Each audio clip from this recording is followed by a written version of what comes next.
We are Brightside Home Theater.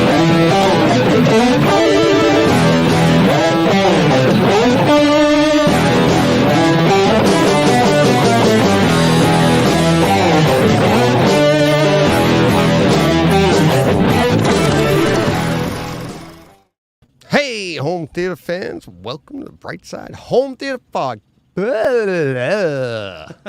Cut, take two. Cut, Yeah. take two. The Home Theater Podcast, it's all about the experiences, not talking. I got cotton mouth or something. Wow.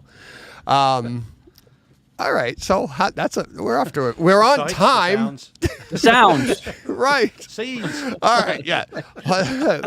I have my role, man. Don't take it away from me. Hang on a second. Here we go. Hey, home theater fans, welcome to the Brightside Home Theater Podcast. The Home Theater Podcast, it's all about the experiences, the sights. The sounds. The scenes, apparently. Yeah, we're going to go with a video-only podcast because I can't talk today. So. Oh, boy. Oh, great to be sitting here. Finally, relaxing, sitting down, talking home theater. How you guys doing? We didn't really get much. John just joined. We got a few things going on in the background here, but we're having some fun. How you doing? Good. Good? Yep. Yeah. Yep. Really good. Sweltering under the heat. You guys would be like, look, it's a very pleasant day. To us over here, it's roasting hot, and we're basically melting. Hence the fan you can see Yeah. behind me. It is a balmy 75 degrees. Oh. Your temperature, not. We'll not break ours. 100 this week. Yeah, you see. Oh, really? You guys have got air conditioning. We True. just don't have it here. Right. So we just swelter because it's not. You worth know it having air exists, conditioning. right? It's been invented? Yeah, Okay. it does. But it's very rare to have a residential Right. premises in the UK with central heating, with air conditioning, because we only get normally a couple of days a year that you might need it. Yeah. But we're on about 3 weeks so far. So it's really really warm. So hence the iced drinks ready to go. Ooh, should get the branding right, shouldn't I? They should have There you yeah. go. Awesome. iced drinks Oh, look at you. ready to go. So yeah, very warm, very warm. How about you, Deej? How are you doing? Good. Good. Very busy. Things are picking up steam on the house. Yep. I'm starting to see the tunnel again. So See yeah, the entrance to the tunnel? just seeing the entrance to the tunnel. We Yeah, haven't so gotten even into it. in the Just- tunnel yet. Just Yeah, no light yet. No light, not in the tunnel to see some light. But yeah, just so things are really picking up. But yeah, it's all good. It's all fun, and I'm learning a lot. So, John, let's talk about Jay. this here. Can you see the comments? Have you been able to try that or anything? Well, I'm in full screen, so hold on. Right. Comments. And be able to post them? I can see them. How would I? You just tap on it and pick one that you like. Because you see any, Steve? You can Yeah, too. I can. Yeah. Scruffy is showing me some. Oh, is that me? Love. Did I do No that? air conditioning. Oh, Nice. No, I did that. Just if you just hover your cursor over one of the comments, John, it'll say Yeah, it's show. not, Just click on that. I guess because I joined the regular link. Like Oh, you joined the regular link. Okay. Because I'm not logged in or anything. Yeah, we'll do that later. And Steve can work you through that afterwards. There we go. Yeah. So someone tell me where the tunnel is. That's Paul Hurt, our. Someone tell me where the tunnel is. I know. I was like, well, I was headed to the tunnel, right, guys? And then the tunnel caved in. Right. So, yeah. And, yeah. So, tunnel caved in, had to find a new tunnel. So, more on that later. You keep the comments going, Steve. I'm going to keep the branding going. We've got fun new stuff coming. We are on Twitter now. We are. We're streaming in two places on Twitter, at Legal Beagle OK, and we are streaming at Brightside HT on Twitter. That out. John, we just lost John. There you go. Well, John's like, huh? There he goes. He's just going to go to Twitter. Look at that. Look at that. Fantastic. All right. Yeah. So we've got some stuff to get to quickly. check this I'm out. just gonna watch the show, so don't mind me. Yeah, exactly. Oh wow. Joe, he paid he's a deal's a deal, he said. Wow. Hi, DJ 867 just donated to JDRF. Thank you for bringing attention to this important cause. Let your listeners know how much I appreciate them. So he donated the 867. I in turn donated our share, which was I think it was like 355, because you minus out the 522 that we had received directly to them. So between the two of us, we donated, what's that? I mean, quick math, we're looking at 1700 and change. Yeah. Came from Brightside Home Theater to Juvenile Diabetes Research Foundation. So thank you, Joe. Thank you to everybody that contributed last month. But wow, what a huge month for us. I mean, that's we're doing some good here, guys. Yeah, that was fantastic. The hell happened? I know. The night is young. The night, yeah. All right. I'm gonna have to go out and kick a baby after this. Oh, jeez. I have to be in balance, man. Oh, that's way to bring balance. Can't do all this. I can't do all this good, man. Yeah. Just kidding, Mr. Musk. Yeah. Just kidding. Yeah. Don't kick us off Twitter. Yeah. I know. Right. Oh shoot, he'd probably boot me to the top. What are you talking about? Oh, jeez. Oh, okay. Also, from Joe, we got a donation for this month. He sent us over a $25 box of popcorn, bought us a box of popcorn, says, "Hi, DJ.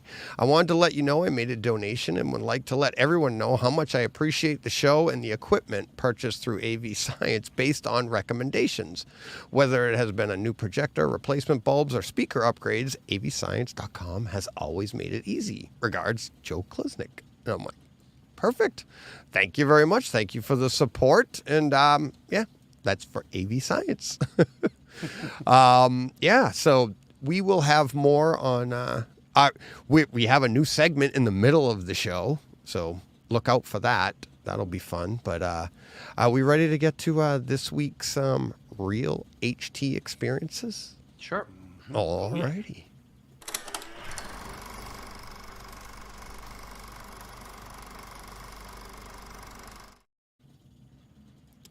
Hey, see the new screen, new stuff coming up next. 4K releases. Look around the screen, you see what's going on. It's good for the viewers and it's good for us too. So I know what's coming next. See, this week I'm more excited for John's than I am my own. Are you really? Oh yeah. Well, Yeah, you've yeah. seen yours, but No, you've seen most Well, of he's John's seen too, most right? of mine. They were both Yeah. his recommendations. That's what I want to see See, more. I actually pay attention to what Steve recommends, and I go and watch them. Yeah, I've seen most of them. Yeah, No, Popstar I haven't seen, but what was the other one you had? Lonely Place to Die. Oh, yeah, I didn't. It's so funny. I'm like, I swear I've heard of that before, but I can't remember where. Steve talked about it like I 3 know. weeks ago. It's like I'm the only one in the room. You are.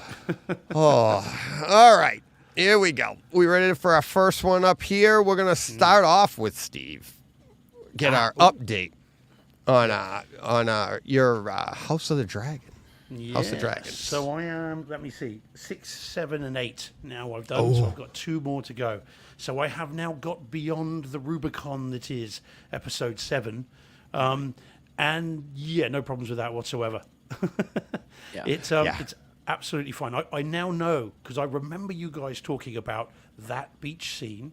And of course, I had no idea what you were talking about before, although I knew there was a problem. So now I know what it is.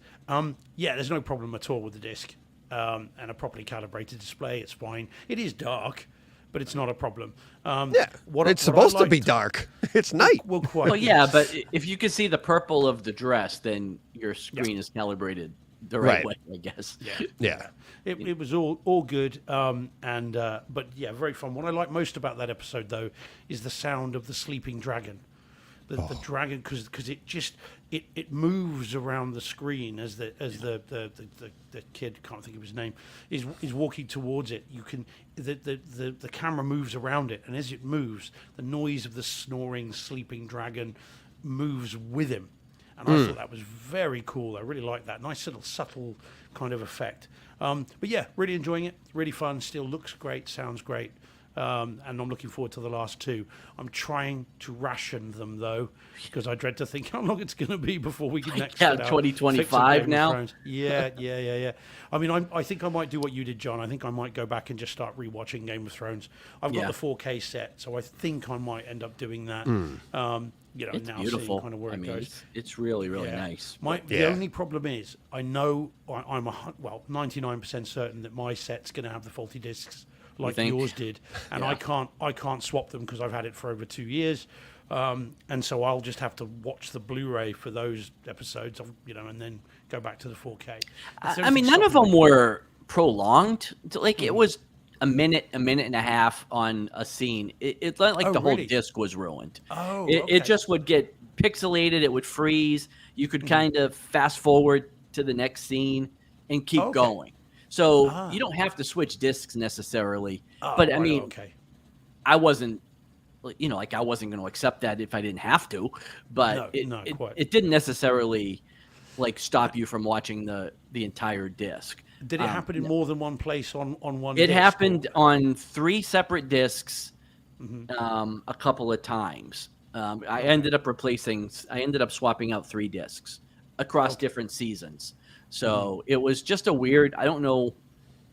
Yeah, I don't know what caused it, and if it was the same on everybody's. That because on my replacement discs they all worked fine because I rewatched all of it. So it wasn't like it was in the entire production run. So I don't know. I don't know what Yeah. happened. I mean, I think the whole initial run was bad. So Maybe. I'm certain I'm going to have a problem. But if it's only here and there and it's only a couple of times on the disc, that'll be great. I see Paul. Sorry, John. If I click on that, I've just removed all. The I got you. I got you. Don't you worry. I'm all right. Yeah. So Paul says, I really am going to have to buy House of the Dragon. I assume he means was broadcast on Sky, which I don't have. I don't have it either, Paul. That's why I hadn't seen it until I got the discs. Yeah, it is very cool. If you like Game of Thrones, you've got to see it, and you don't have to wait 6 months like I did. If you buy it, you can watch it straight away. All right. There's no waiting list. No, quite, yeah. So, but it is really good. Everything you guys said about it is true and more. It's great. Yeah, great detail. All right. Let's see. Up next, John. DJ. Let's talk about Popstar again. Again. All right. So I watched this on Steve's recommendation. I just streamed it, although no, I do now have the Blu-ray saved in my cart on Amazon, if that tells you anything. So it was on Hulu. It was streaming. It was only 1080p. It was only 5.1. Of course, everything is up mixed through my video and audio sources. And it looked pretty good, sounded pretty good. I'm sure, again, not near the quality that Steve was describing. Although I did notice the one scene you talked about, Steve, where it kind of all went dark and you just could hear it and then you could see the words on the screen. I did notice the surround effects in that scene as well. But this movie was great. Like, it was so funny. I laughed through the whole thing. I really enjoyed it. I didn't really know I'm not a Saturday Night Live guy. I never watched Brooklyn Nine-Nine, so I wasn't really familiar with any of these guys. But he was really good. Andy Samberg was great. Little shot at, I guess, Justin Bieber, along with any number of boy band frontrunners from the 90s and 2000s. But this movie is super fun. If you haven't seen it, it's well worth the watch. I would say at this point, just skip the stream and go right to the Blu-ray because it is worth it. Yeah, DJ, you need to watch it. It was really good. I texted my son halfway through it, and I was like, "You need to watch this movie, dude." And when I saw that you'd seen it, I texted John straight away. This was You the did. weekend. I'm like, I can't wait. I need to know. What did you think of it? It's the songs. It is it is the music, the lyrics. It is so crazy. Definitely not family friendly, especially the soundtrack. you That's won't your wanna play it- wheelhouse. Yeah, you won't want to play it in on the family road trip or anything, but it was really, really good. Yeah, So. it is such a fun film. I mean, people love it. No one that I know or I'm aware of has seen it and then gone, it just wasn't for me. Everybody, and again, the editor of Empire magazine, it's one of his I'll have to favorite check films. it out. Yeah, I think DJ, again, that's the thing. John and I were texting, and I said to John, "Will DJ like it? Do you think?" He's like, "Yeah, I think he will." I think so. Yeah. It's very funny. I don't know. Did you watch it with Lydia, John? Or I did you didn't said no. because Wednesday nights are mine. She works late, so I generally am home watching some movies. But she would enjoy it. Like I would go back and watch it again with her, and I think she would like it. Probably again, not as much as I did. She'll give the side smirk and kind of look at me a few times, but I think she would still enjoy it. Because despite it all, it did have kind of a good little message and theme, to it, which she would enjoy. So, yeah. It is good. I mean, and again, that one scene is the one. I mean, lots of it's got really good audio to it. This is the other thing to see it, Deej, not just because it's very funny and it's really good. The as you'll see, John, when you get your Blu-ray, that the audio, there are big concert moments, and the audio is right round the room, and you've got all that stuff too. And then this one very funny scene with the queen peas, Right. which again really moves the audio. It's great fun. So yeah, well worth seeing. And anyone that hasn't seen it, again, absolutely make a beeline for it. If you there we go, damn, I'm punning again. I see what God you damn did it. there, I've got to Steve. stop doing this. Yeah, I'll have to tell myself to buzz off. So it's they're getting worse. Steve. I can only apologize. I know. Why but yeah. we're expanding the podcast into different places to show it, and we're just getting worse and worse. Just give a blanket apology, and then you're free for the rest of Right. the show. Yeah, So, that's it. Done. Oh God! All right, Alrighty. that it. yeah. Oh yeah. All right. The next one for me. This is the fun part of the show. Now, John, you're listening to Steve, and I'm listening to the listeners. Right. So Paul emailed me. He said, enjoyed last convo with Danny Speakers. I got a big kick out of you bringing up Star Blazers. I was surprised he didn't know it I watched it in the AM before school and then after usually. Gamelons in the first series and Comet Empire in the second were the enemies you were trying to remember. And FYI, in case you didn't know, they have been remade some years back on Blu-ray called Star Blazers 2199 and 2202. I haven't purchased or seen yet on my list. From what I understand, the story has been changed slightly and is darker. They are on Amazon if you want to check them out. Paul B., New Bedford, that's Massachusetts. And he says, still thinking of doing a Takeover Tuesday. Don't know if I can fill 2 hours, though. And I immediately replied to him, like, thanks for the heads up on those. And yeah, you and I'm like, Paul and I could do 2 hours just on Star Blazers. So as anybody that's been on the show knows, it's like going 2 hours isn't the problem. It's stopping at 2 hours. It's usually what the problem turns out to be. So what do you think I did? So Watch yes. Maverick again. Yeah. No, sorry. I actually did. Because is this because But of I what didn't Todd put said? it in the show. I went through and watched Maverick back, like beginning to end, but I didn't put it in the show for this week. I was just like, everybody would be like, seriously, what is he going to say? I don't think Right? you have anything else to say about it. I'm like, well, I actually did. It was like watching it over again. It's like even all those other scenes, I haven't watched it in its entirety since I got the like full SVS.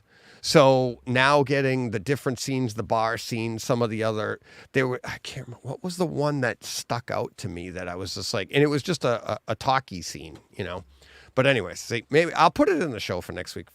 Yeah. All right. I was gonna say we're gonna talk joking. about it anyway. I got Maverick. So anyways, Star Blazers, Space Battleship Yamato 2199 is available on Amazon for, I believe it was $24.99 for the full season. So I grabbed the full season.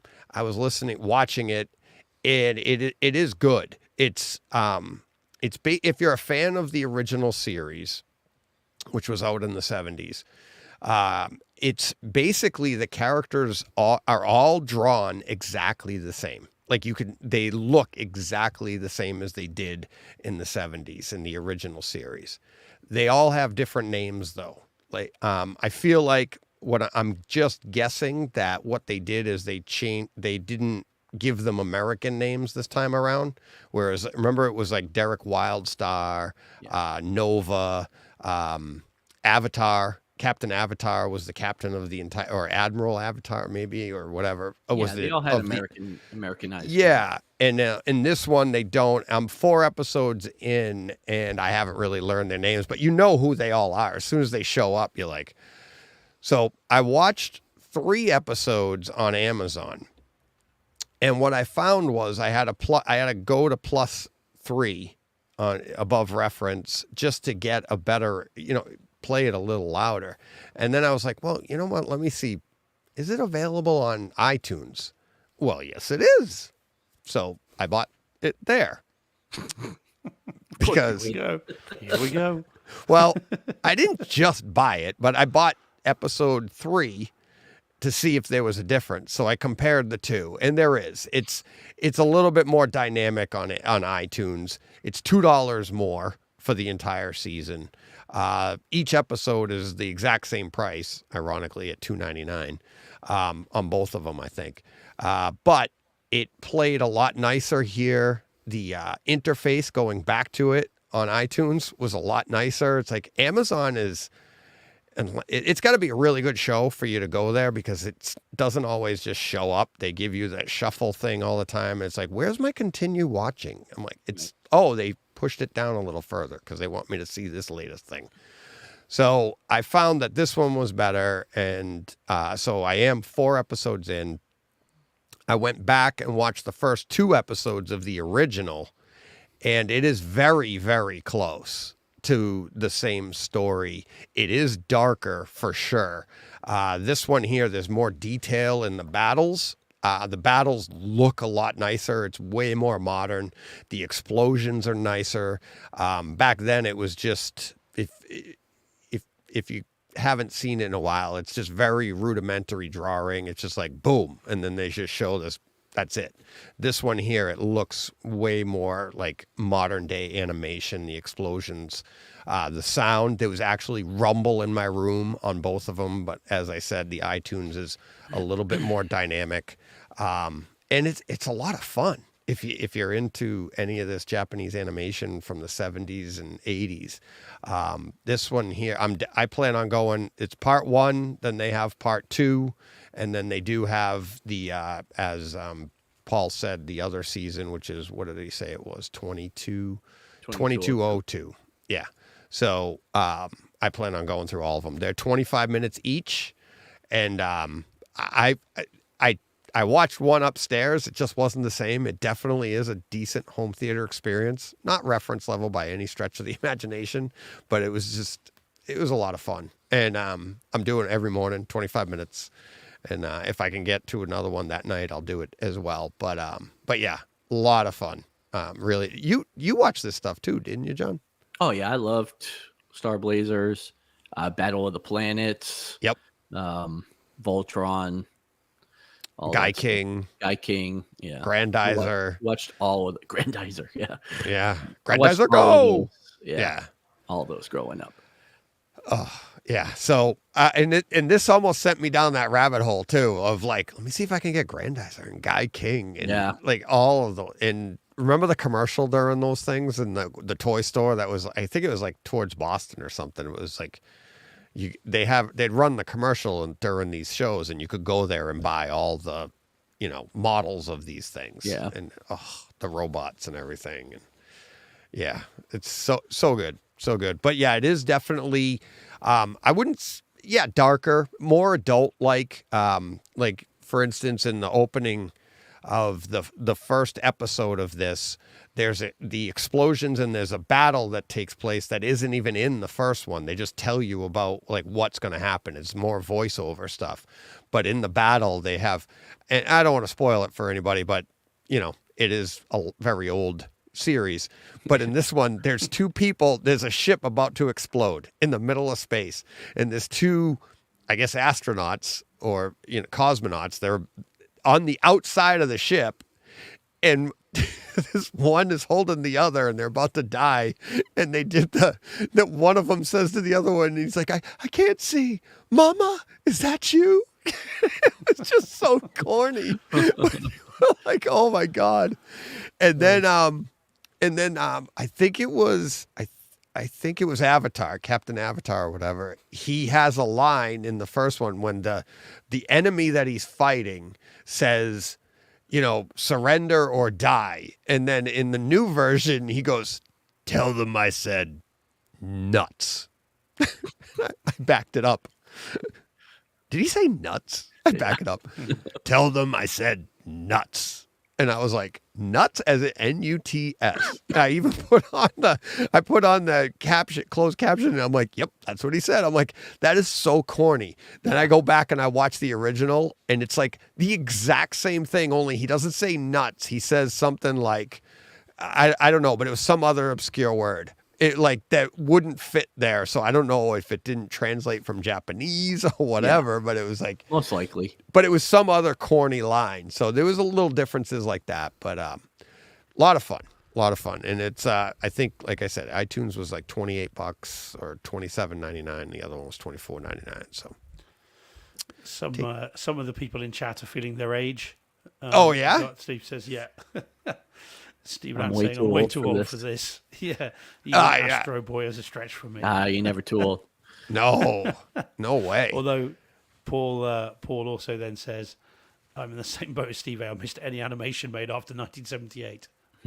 Did you get any of these, Steve? Did you know of them? Did they have them over there? You mentioned Battle of the Planets. That one I definitely saw when I were a lad. That was called Gotcha, Man. Gotcha Man. Gotcha, Man. Yeah. Gotcha Man, yeah. So I have that set. That I've seen and I remember those, but I'd never heard of Star Blazers. I'd never heard of any of that. Astro Boy, never heard of it. You could have put a gun to my head, I wouldn't have had a clue. But yeah, Battle of the Planets, I remember that was good.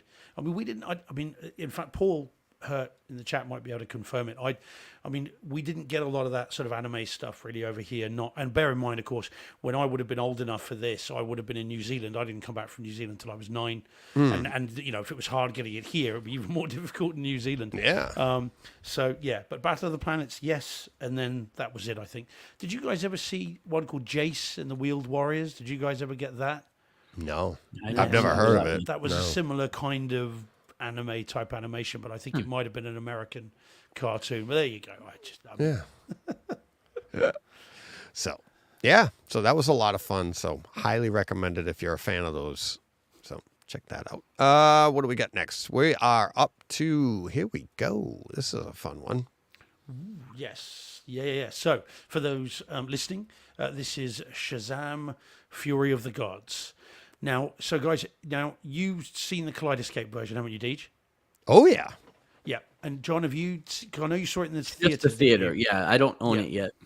Okay, so this is the 4K disc in Dolby Atmos, which I picked up last week, and I have seen the first one, watched it 3 times. It's fun, enjoy it. It's a decent 4K disc, but I'd heard a lot of not very good things about this, other than from you two, because I think you both really enjoyed it, didn't you? Yeah. So I bought it because I thought I would, and so I put it on Thursday, Friday. Interestingly, the disc, it'll be interesting to see if the Kaleidoscape does the same, Deej. The disc is mastered at a quite low volume. You've got to bump the volume quite a bit more than or certainly I did, and some of the reviews have said it as well. I had to goose the volume a bit more than I normally would. Not to ridiculous levels, but nevertheless, it is definitely higher than I normally would. And when you do that, you then get a decent experience. So it's a 2-hour and 20-minute film. I found the first hour quite difficult because the sort of dorky humor was doing my head in a bit, and it just felt kind of safe and a bit silly, and I was struggling with it a bit. and then and Helen Mirren, who, you know, I haven't seen many of the Fast and the Furious movies, as you guys know, and I didn't realize she has reached the "how much are you going to pay me? Okay, I'll just turn up and just read whatever you put in front of me" stage of her career, which appears to be where she is, because she's dreadful in this. It's just wooden as anything. And so the first hour was really hard going, and I was struggling with it. And then, well, no spoilers, their plan, or the plan of someone, begins to take shape. And the last hour and 20, is all spectacle. And it's all, you know, dragons, and it's, you know, mythical creatures, and it's... And when you've got the volume up to where it needs to be, suddenly then it all kicks in. And then it becomes a really enjoyable, fun rest of the movie. So first hour, hard to watch. Last hour and 20 was actually good fun, and I really enjoyed that. So overall, it was good. Really good home theatre experience. It looks fantastic. It was shot at 5.5, 6K.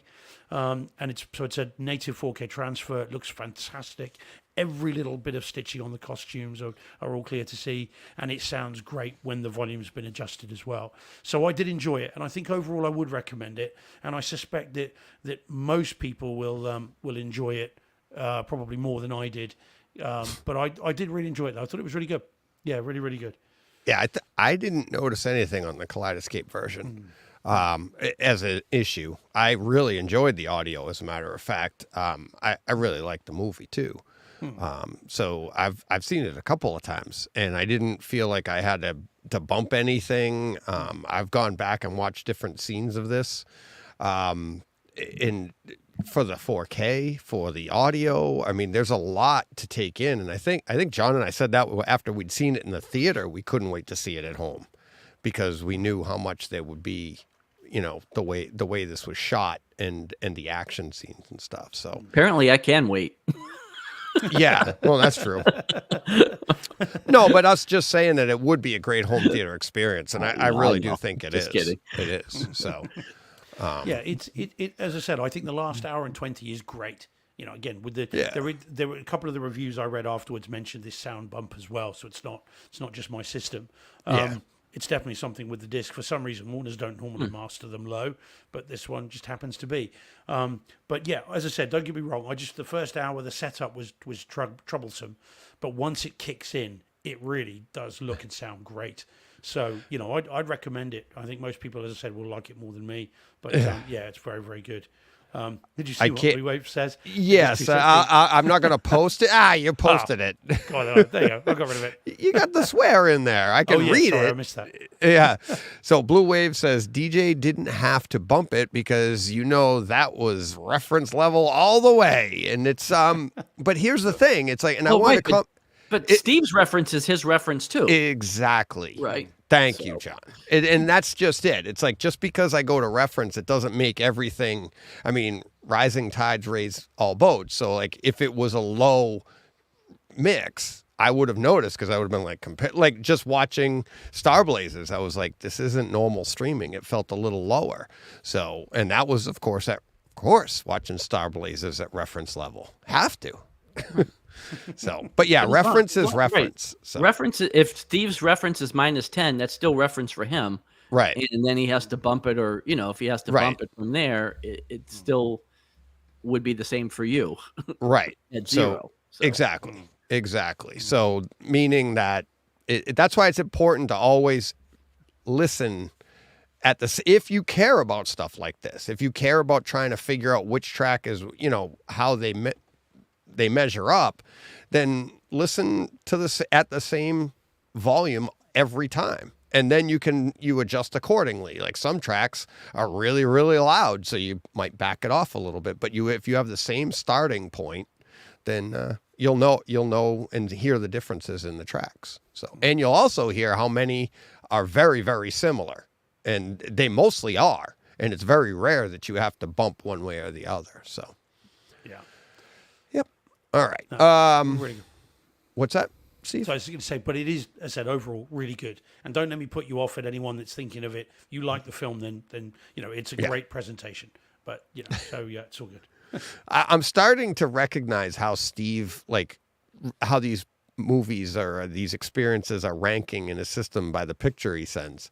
And this is like the scene, like he takes Further the, back. if he wasn't really a big fan of it, it was like from A League of Their Own.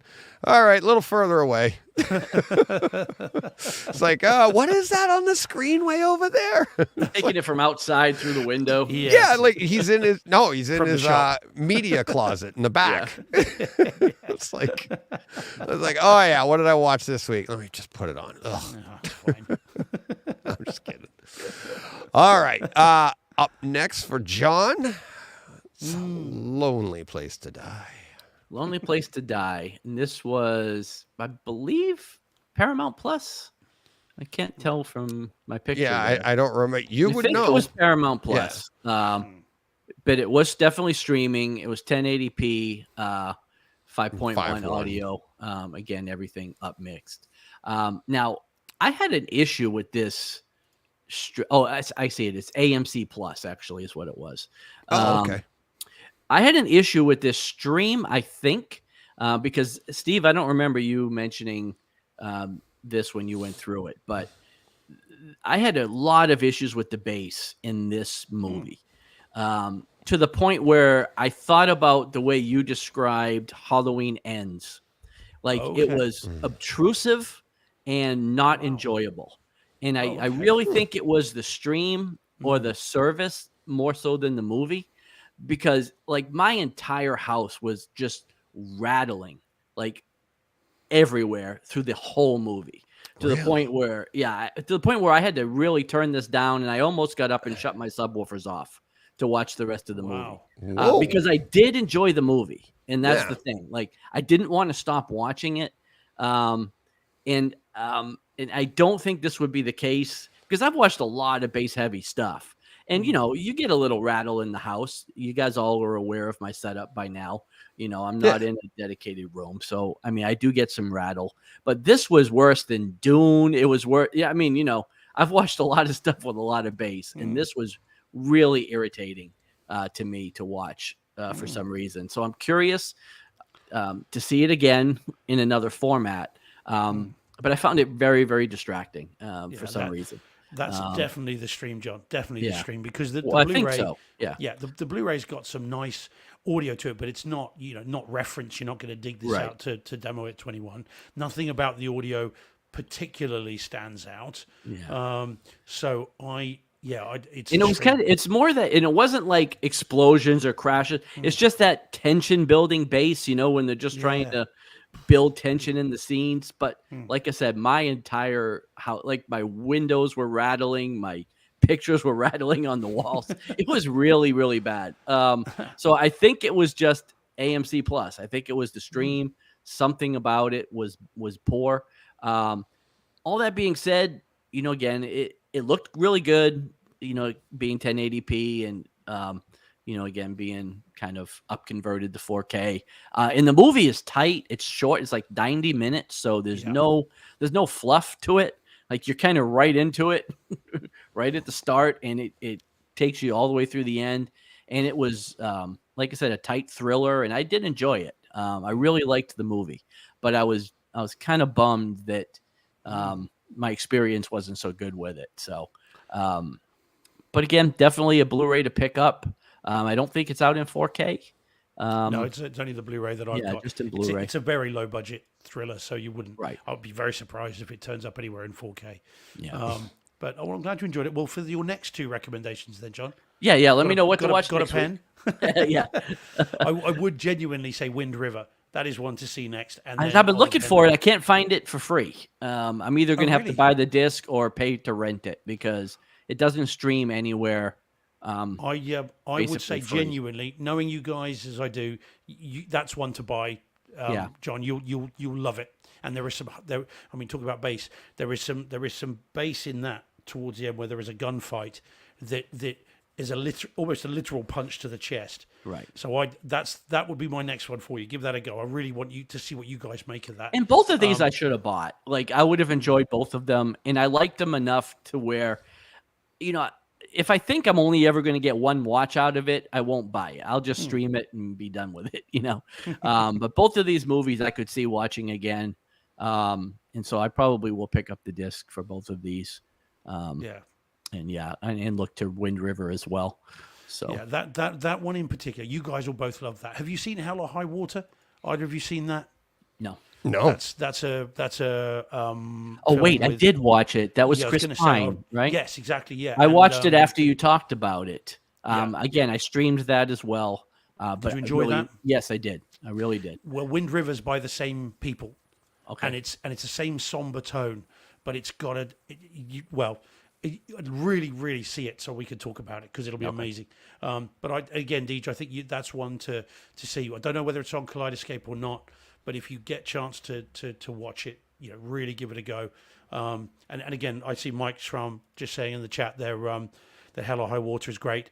If you haven't seen Wind River, Mike, or any of you guys, if you haven't seen it, then genuinely make a beeline for it. It's got a little bit of melancholy to it now because of what happened to Jeremy Renner. Although, of course, he's now on the comeback, isn't he? So that's good Right. news. But it's very, very good indeed. And it's a somber movie. It's quite difficult to watch at times. There it is. But boy, oh boy, is it good. And it's got some incredible stuff that happens in that film, both home theatre and just generally as well. Oh, cha-ching. There we go. That for people that are listening, that's the sounder I've just improvised for DJ Yeah. buying it on Kaleidoscape. There we go. But I hadn't heard of it until very recently, and then it was a blind buy Blu-ray for me, and I loved it. Really, really pleased with that. So if we're doing recommendations, if it's Steve recommendation season, then pop that one in there. Cool. John, are you frozen? Yeah. Oh. We've lost him. We lost John. Yeah. So apparently he's not a big fan of Wind River. Well, wonder what happened there. That was too Yeah, bad. we've lost him. Yeah. We'll keep on going. Oh man, this next one too. I wanted to do. I mean, he's a big fan of these too. We'll get him back in. Oh, there he is, and he's back, but he doesn't have an image though. All right, let's see. Where did he go? There he is. Sorry about that. Was that just me or was that everybody? No, that was just you. We were still here. I think, unless Yeah, I think so, the yeah. people in the comments will let us know. I'm like, no, you all went away. No, you just dropped out. You froze and then dropped out. Yeah. Okay. So, but all right, no harm, no foul. We're back. And I was trying to stall for time because look at what's next. I watched this a couple weeks ago too. Teenage Mutant Ninja Turtles: Out of the Shadows. A lot of fun. I took notes, lost the notes. I just remember I was like, where did I put those? I can't remember what I listed them under on my phone. But I really just I didn't take a lot of notes. I just wanted to sit down and have some fun with it. And I hadn't seen this one in a while, but it's so good for home theater wise. Stephen Amell, I thought his acting was better on Arrow. It's a little rough at the beginning. Because I love Stephen Amell too. I've always wanted to meet him. I just love his personality. I love hearing about him, like behind the scenes and this. Like he just really feels like a guy that likes to do things that he's passionate about, and he just really gets into these things. Not that like he's the star of this or anything, but this was a big movie for him while he was doing Arrow. And so I really enjoyed it way back then. Hadn't seen it in a while, and I was like, let me just sit down and absorb it. And it is an amazing home theater experience. Super bright, lots of great HDR throughout this thing. Obviously, I watched it on Kaleidoscape with the Dolby Atmos. I have it on disc. I have it on 3D, all that fun stuff. But this was just it's insane, and it's like insanely stupid. But it's the Turtles. It's 4 turtles and a rat. And then you have Shredder and you have this and so but yeah, there's a freeway escape that's super well grounded. I mean, totally could happen in real life at about the 18-minute mark. The explosions are fantastic, the bass is fantastic, the fire is colorful, everything like that. And then I mean, it's not heads-up display, but they do a lot of stuff where like Mikey's using like a lot of stuff like Tony Stark making models, 3D models and stuff. and the way it just looks on the screen throughout the movie, it happens all the time. It just looks so good.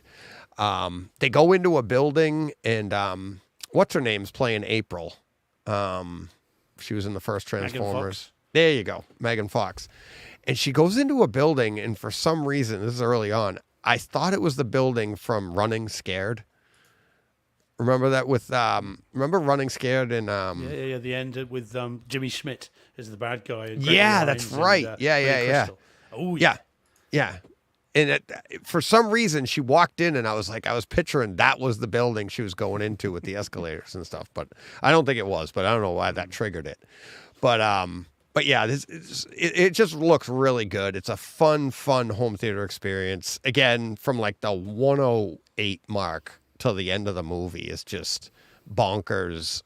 Like your room just comes alive. And I think they would at that point they'd jump out of a plane or something, and they're like, then they land in the water, so you got the, and then they're, it's just awesome, awesome. Had so much fun with it. So, I mean, it's not as niche as Wind River or anything like that. This is no, you're right, DJ. It's great, and I've got the Blu-ray of this. Sorry, the 4K. Yeah. Do you have the 4K? Yeah. I think it's 4K. Oh, God, I have to check it. But yeah, it's In fact, no, it is. It's definitely 4K. It's great. That escape scene, the freeway scene that you're talking about, and then the plane crash in Brazil, and then also the building of the machine towards the end as well. All the little pieces come over the room, and you get that all over the top, and then it all kind of assembles. And that's really, really good as well. That was a scene early on in the life of Cinema George that I used to use for demo sequences for young kids, kids that would come and see it. That was always a fairly safe one that you could demonstrate. Putting on John Wick turned out scared them. I learned fairly early on that wasn't a good idea. Right. And it's good. It is a really good disc, a really decent. Yeah. And actually, Mike Schramm's just saying, is it as good as the AV-wise as the first? And I think so, if not a bit better, I think, because there's a bit more scope to this one than the first one. And I haven't seen the first one as many times as I have this one. But it's really, really good. It is, and it's great mindless entertainment where you can just watch it and listen to your room go crazy. Just so much fun. And it is in 4K. I've just checked. Yeah. I didn't want to get it wrong. Yeah, it is. Is it out there in 4K? Did you see it in 4K, Deej? Oh yeah. Okay. On Kaleidoscape. Yeah. Yeah. Oh yeah. Okay. Yep. No, it's very cool. Yeah, well worth seeing, guys, and well worth it. But like you say, not as niche as Wind River. Yeah. It just missed the Oscar nom too. It was a shame. So. All right, that's enough on that. Let's get to a little bit something a little more grounded. Ooh, Steve, tell us about Unhinged. Okay, so this is the 2020 instant classic, the Carl Ellsworth written classic that is Unhinged. So this is the 4K disc with Dolby Atmos, which I had to import from Germany because there is no 4K disc version in the US or in the UK, but there's one in Italy, there's one in Germany, there's one in France, but not one in England, and there's not one in the US for reasons I don't know. And I know that not only because I researched it, but Carl himself and I were DMing earlier in the week, and he had to import it himself as well. So he's got, of his own movie, he's got the German 4K version as well. Wow. So he's seen it too. So it's anyone that hasn't seen it, well worth seeing. Now, Deej, you've seen it now? Yeah. You have, a while ago, John? yeah. Have you seen it? No, I have not. So do you know what it's about? No. Okay, I'm not going to spoil it, but I will give you some idea. So this is how to describe it? This is one of those falling down type movies. That's what I was gonna say. Yeah, It's where two people, their paths cross, or changing lanes is the other one that I got from this. But this is which is the old Ben Affleck, Samuel L. Jackson movie, where there's a road rage incident, something fairly innocuous that on any given day, two people shout at each other, they gesticulate in a rude and abusive way, and then go about their day, and that's the end of it. Right. But in this particular movie, what happens is, and it's in the trailer, so this is just the setup. The young lady and her young son concerned beep at someone in front of them, beep their horn at someone in front of them who did not move more quickly through the traffic lights. And it turns out that it is Russell Crowe, not the actor, or obviously playing a role.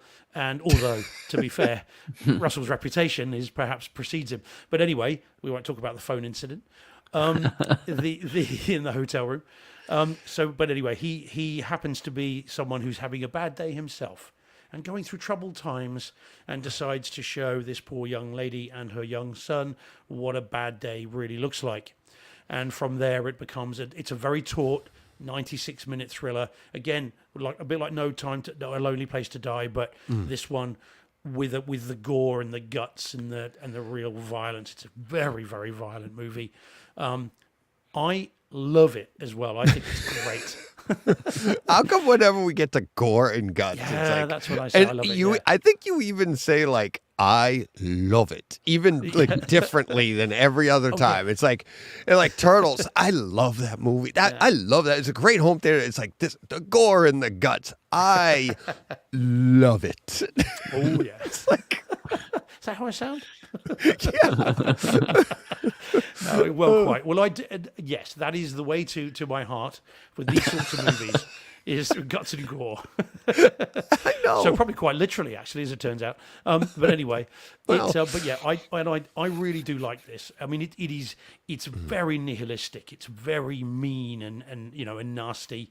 And I can't wait, John, to talk to Carl Ellsworth about this. I'm going to talk his ears off about this, and I suspect he will listen to this because there's so much I want to ask him about this. Yeah. It's a great home theater movie too. It is. Yes. It really is. So it's like that's why I'm like looking forward to talking to him about that part. But yeah, it is one of those like when the ball starts rolling, it's like when do your senses take over and say, what am I doing here? And you go, I have where I used to work.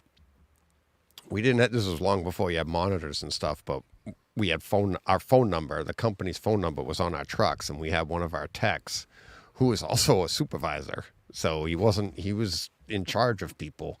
And somebody called the office and said, your guy won't stop following me. And he just kept chasing them everywhere. I'll tell you later who it was, John. You might know him. We grew up with him. Okay. But yeah, he literally, we had to call him on his work phone and be like, stop following that Honda.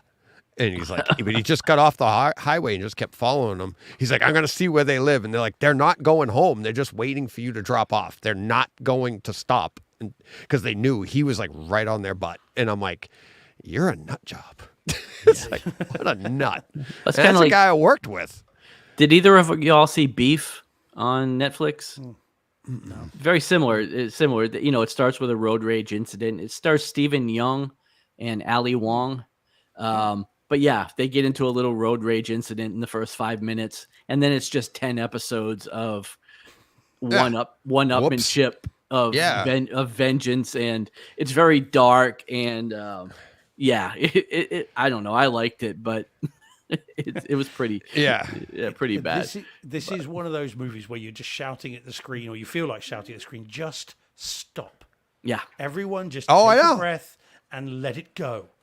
Yep. But you talk about that, DJ. I mean, obviously in the work I do, I've encountered many incidents, not that turn homicidal like this does, but although I've encountered many of those, but not in this context, where two people don't get on. And again, your neighbor disputes, that kind of, and it just goes up and up and up and up and up. And you always feel like just getting their two heads and just banging their heads together and saying, stop being bloody idiots. Yeah. But this is to the nth degree. I mean, Russell Crowe has gone completely off the deep end and decides that, this is going to be very bad. So in terms of the home theater side of it, this is in Dolby Atmos. The Blu-ray, I think, is in Atmos, but obviously is not in 4K, whereas this is the 4K version. And it's quite a washed out palette. I think it's been deliberately drained of color so that it's not super high saturation. Right. It's definitely been. They desaturated everything. I think it's to separate you from reality a little bit too. Yeah, quite. And I think so. But also, I wonder if there's a little bit, and again, it's the sort of thing I'm going to ask Carl. I wonder if that's done because it's trying to be a little bit of a 70s sort of throwback thriller. It's evoking an era long gone, you know.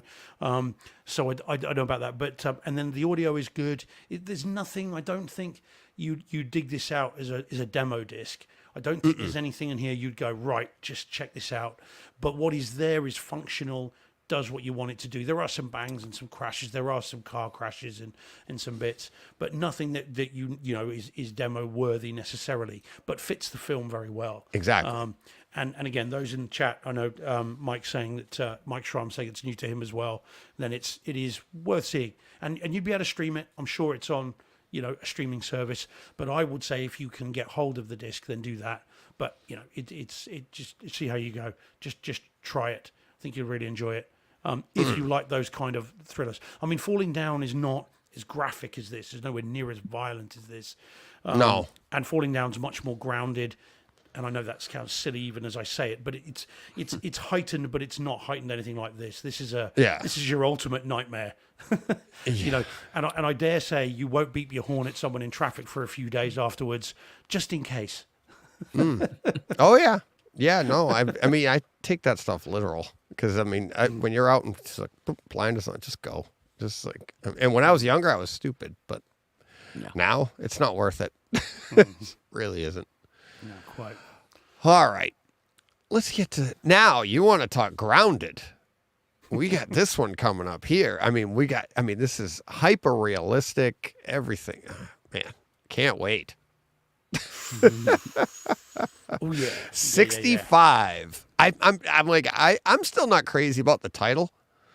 I feel like it's a retirement movie. What is 65? You couldn't have put anything else. It's just like 65. I'm like, it just doesn't really ring. No. I watched it on Kaleidoscape, 4K, Dolby Atmos, and Steve, disc 4K with Dolby Atmos, correct? Yes, that's right. Good. Yeah. Good. Mm-hmm. Close-up version, so obviously it was good. Yeah. Well, I never thought of that, Deez. Now you're making me wonder. Well, I was starting to realize, I'm like, oh, he didn't like this one as much. It's further away. It's like, the title, it felt like it needed a couple of more revisions, didn't it?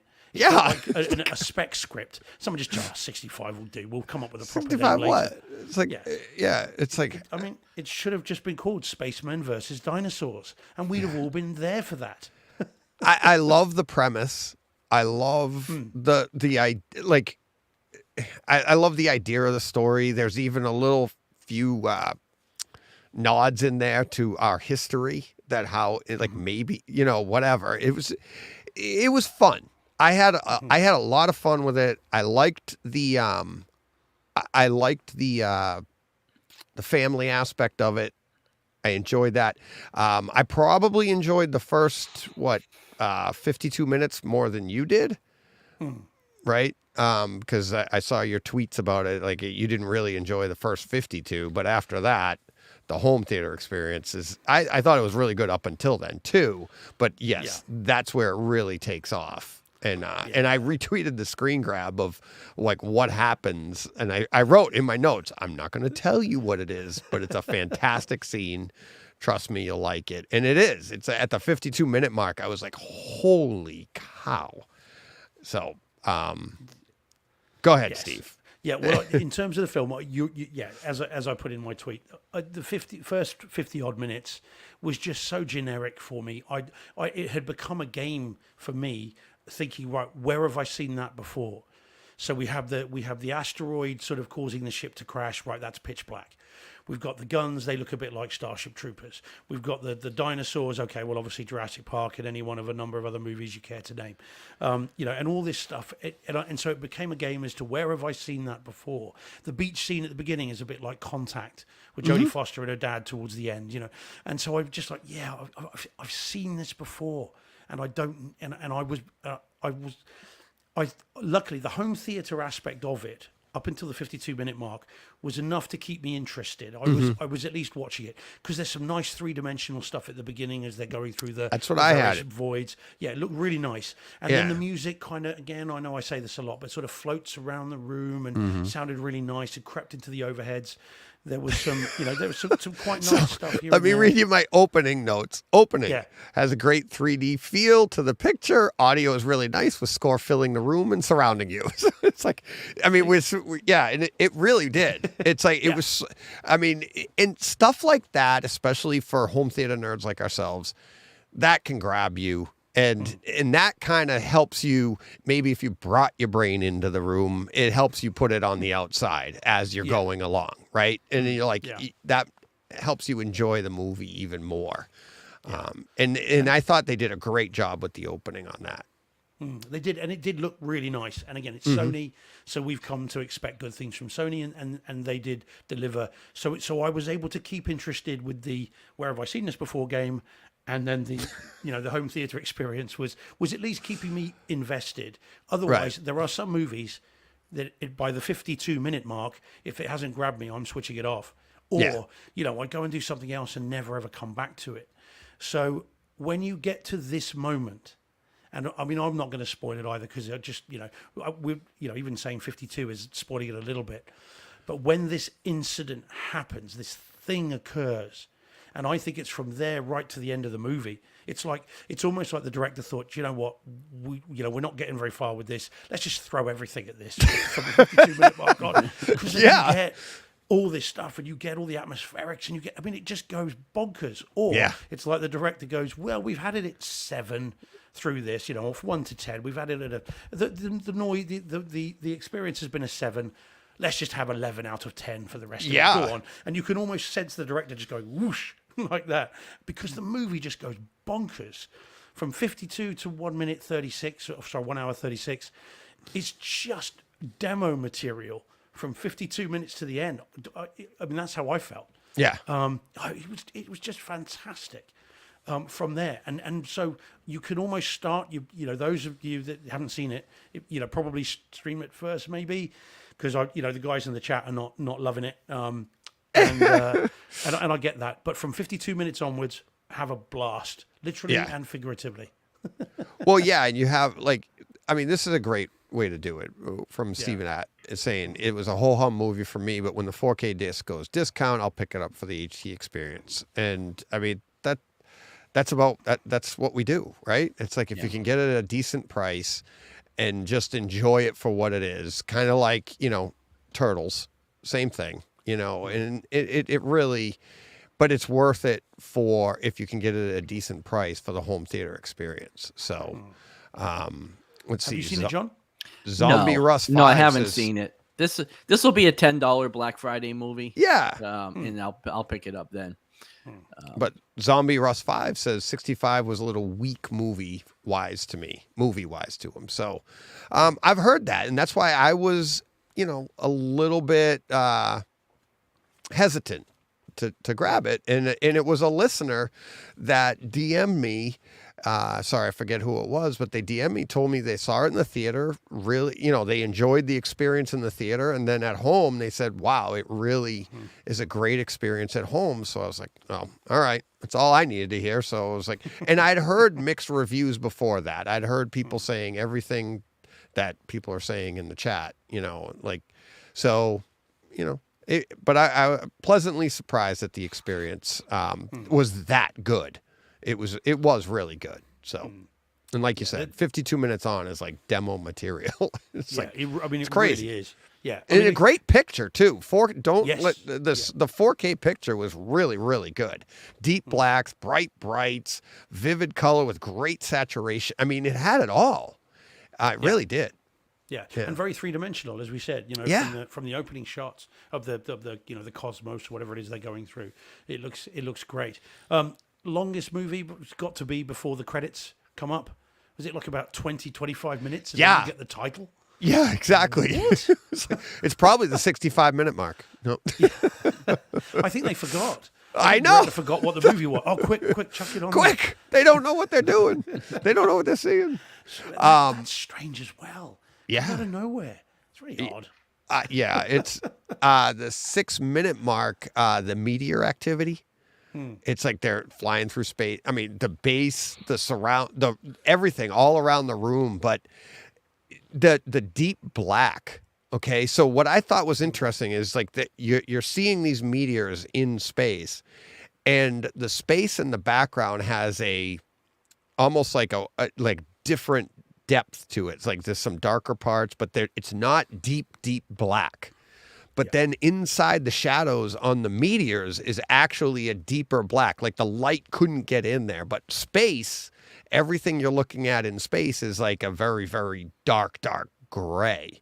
And then you see your stars and stuff. So that's what I think lent to that 3D feel. Is like you're like I think in reality space would be a deep black, because where is that? Why is it gray? There's no light. It should be anything, right? But fine. I'm not looking for reality. I'm looking for a good time in my room. And I thought, the deep blacks inside of those meteors and stuff, the shadow, which also makes those highlights pop as well. That was really cool. And then pretty much the 1 hour mark, it's things have gone crazy since 52-minute mark, but it's a very quiet, dark scene. And there's dripping water, those sounds, some growls. Who knows what it could have been? No spoilers. Growls all around the room. But the HDR there as well, being such a dark scene, really, really good scene. So it's just a few scenes, but very, very good experience. So if you can get it at a good price, definitely check it out. One you'd want to go back at and start it at the 52-minute mark after you've seen the whole thing. Omar said on Twitter that he'd seen the tweets that we'd put out about the 52-minute mark. Yeah. And he's got quite hefty subs, and afterwards he was like, wow. Yeah. It blew him away. So yeah, it's very cool. Really good. So, all right, that'll do it for our HT experiences for this week. So some great ones coming up next week. Yeah. I'm actually. We'll talk a little bit more about that at the end of the show. But you ready to get to? We got a few 4K releases. We should be able to get to quite a few listener experiences this week, plus our new segment, our quick segment in the middle. All right, ready for some 4K releases? Yep.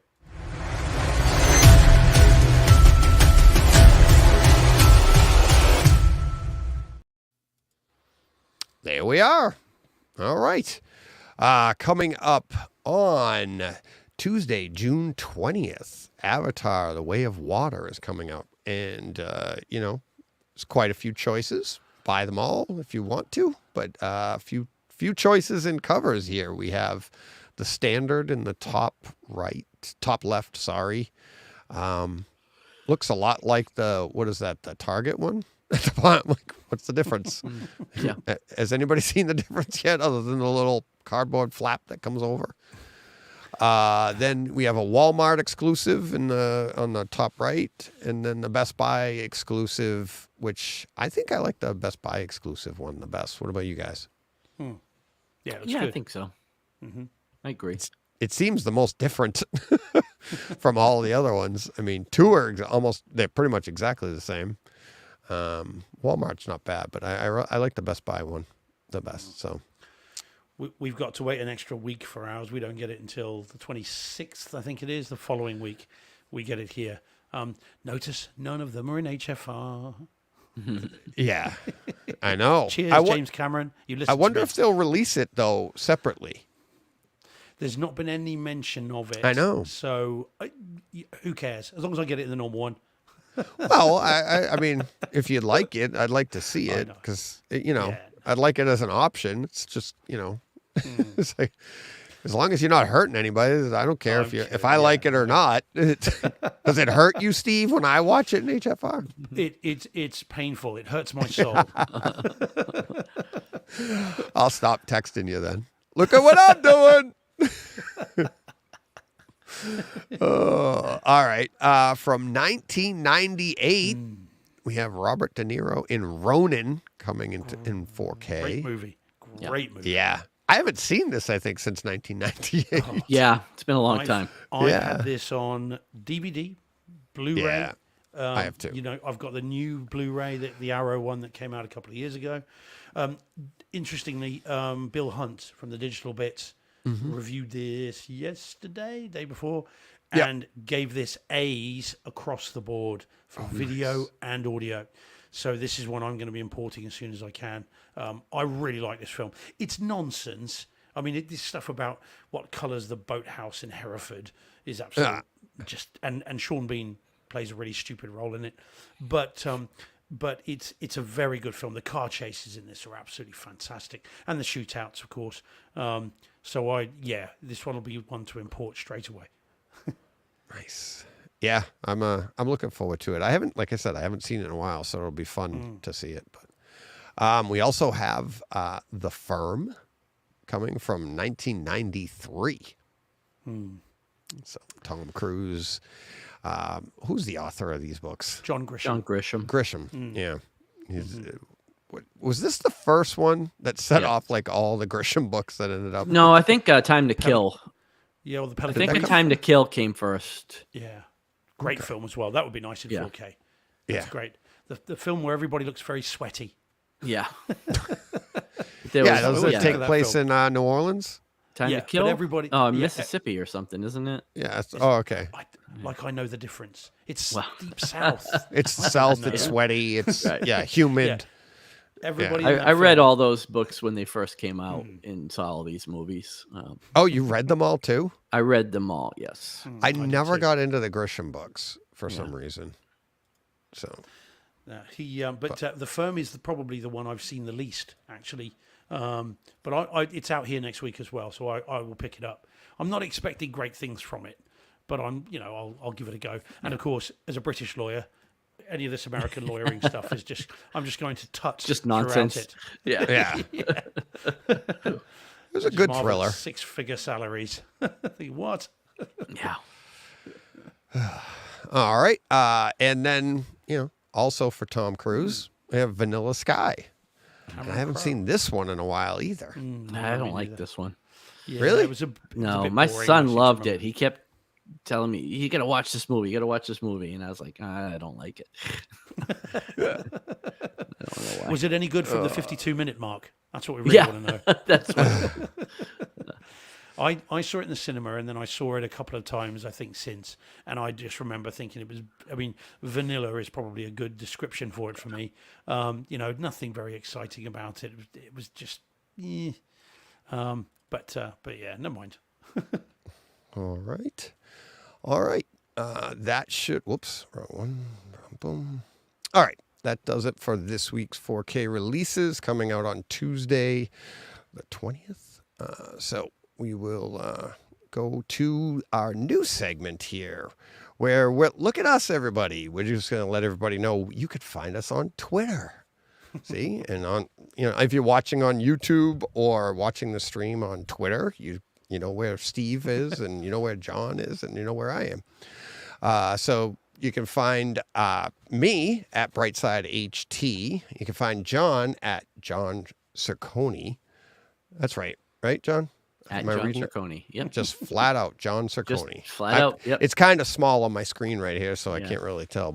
And then you can find Steve at Legal Beagle. Okay. I'm not saying okay. I'm saying that's all part of it. Legal Beagle. Okay. All Yes, one. that's So- okay. Yes. yeah. So you can find us on Twitter. We have a website. And this is where, why is it taking time to load? All right. There it is. We have a website. You can go to the website, brightsidehometheater.com, and find all the shows, all the fun stuff, everything past, present, no future. Not yet. We haven't developed That was it so that bleak. far. Yeah. But you can also go there to support the show. You can click on the Patreon button to become a Patreon member, or you can buy us a box of popcorn. And that's where, and if you buy us a box of popcorn, your comments get moved to the front of the show. All right. Also, I thought it was funny. I was making this graphic for YouTube to say that we're on YouTube because I figured if you're on YouTube, you're going to see that you're on YouTube. But guess what? we're not just on YouTube anymore now, so it was actually makes sense. So if you're streaming on Twitter, on either Steve or I's channels, you can find us on YouTube as well at youtube.com/brightside.ht/videos. That's us right there. And last but not least, John, your favorite. I was like, where is it? Patreon. Patreon.com/Brightside Home Theater. Yeah. So you can go there to become a Patreon. Yeah. Patreon. Become a patron. Easy. You know what you can do. You can go there. You support us. They take a little bit. They take whatever you decide to give us as $1 as a minimum or as much as you'd like. And then we get most of it, and Patreon takes a little bit, I guess. So I actually haven't taken anything out yet, and I should. Yeah. It's been growing. So, but also for this week, let's see, where is it? Not this week. I'm sorry. Now I can't find it. There it is. All right, share this. So for this month, we are going to be 50% of our income or donations, whether it be from boxes of popcorn or which we've already received 2 boxes of popcorn this month from and from Patreon.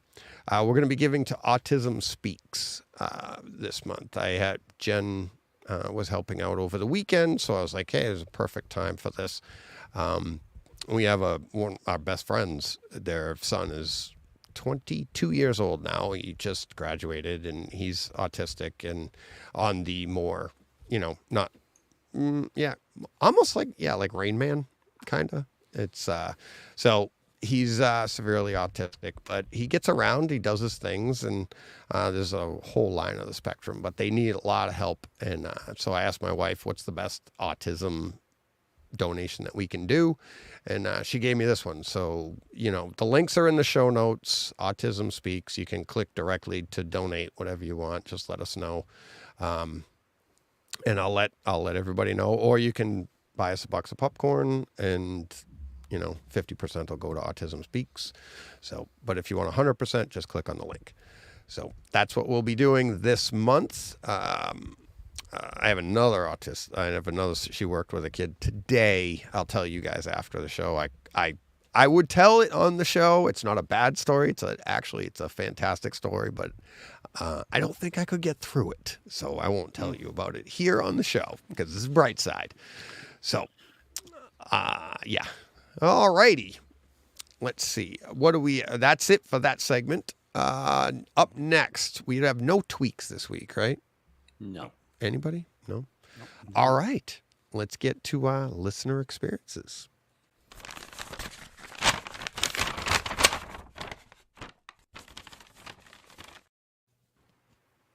All right. Let's see. Who are we going to do first?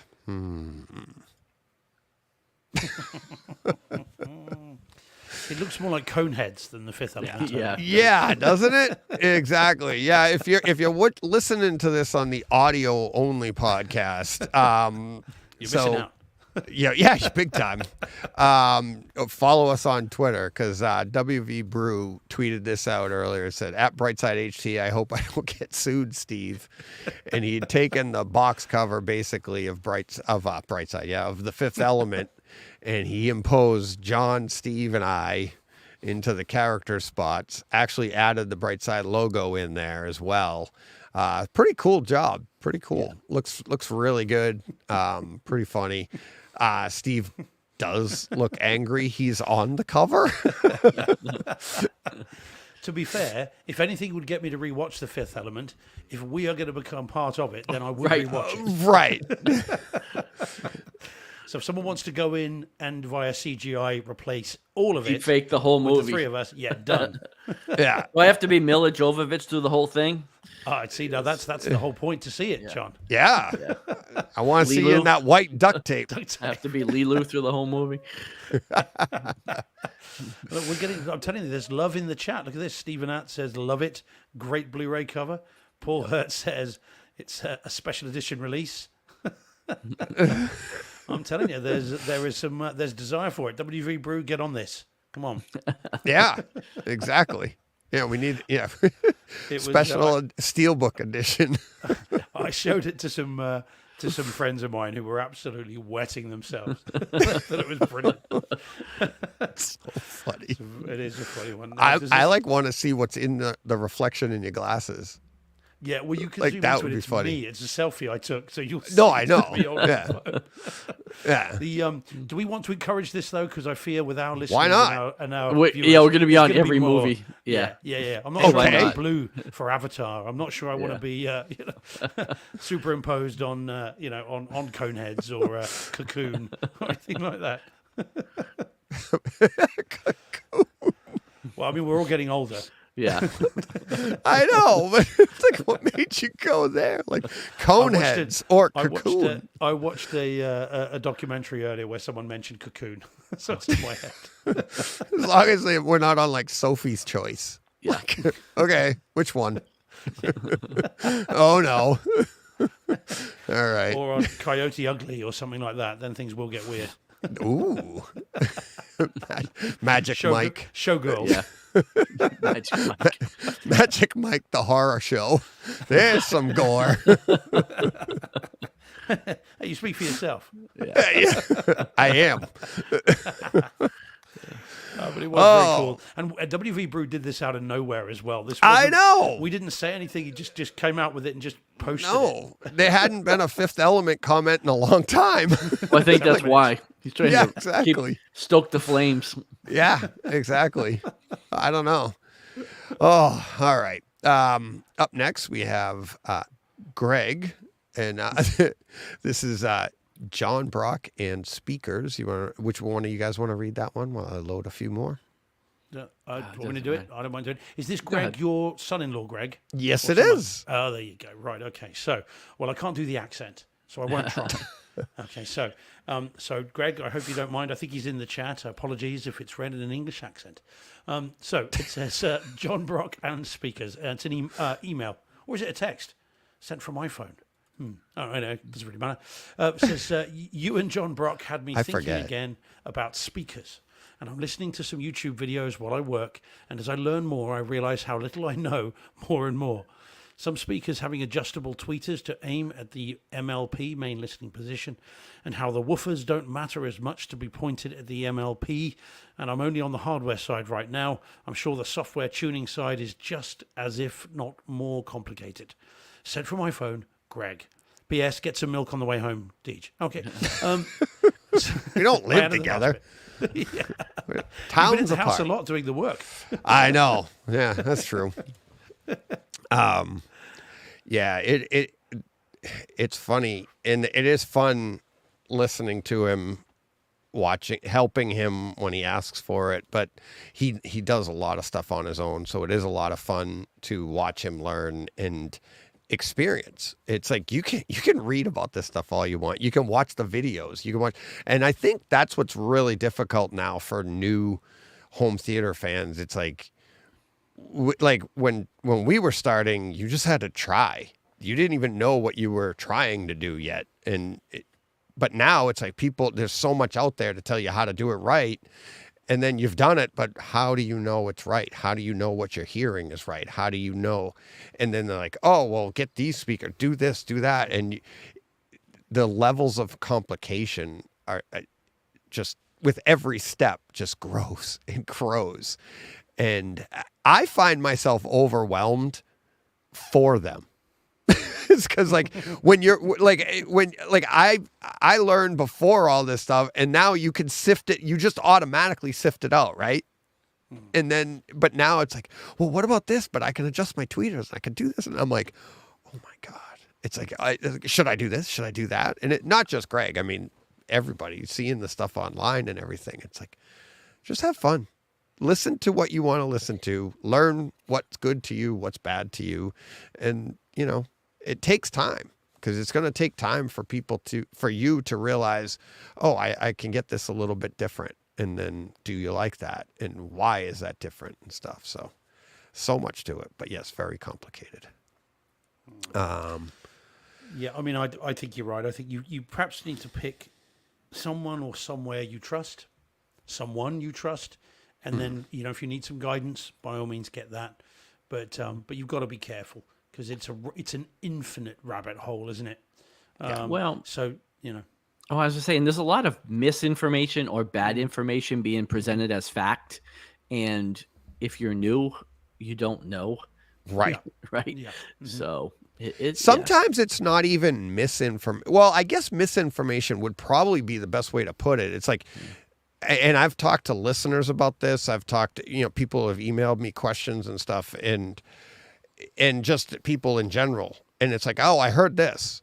Well, that's correct. But what they left out is this. So like the information, it's like you need all of the information. So like something might be like, well, are 2 subwoofers better than 1? Yeah.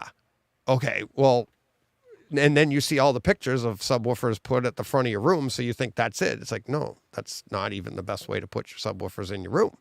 And it's like for balanced bass. Well, why do you want balance based and the balance bass? And it's like, I mean, I had the conversation with Danny Speakers and we were going over that. And it's like, there's so much stuff that it's like, you need all the information. Just one piece of it is like, I mean, they teach you this in martial arts. The early stages are the most dangerous because you think you got a little information and now you're really good. And you don't know what you don't know yet.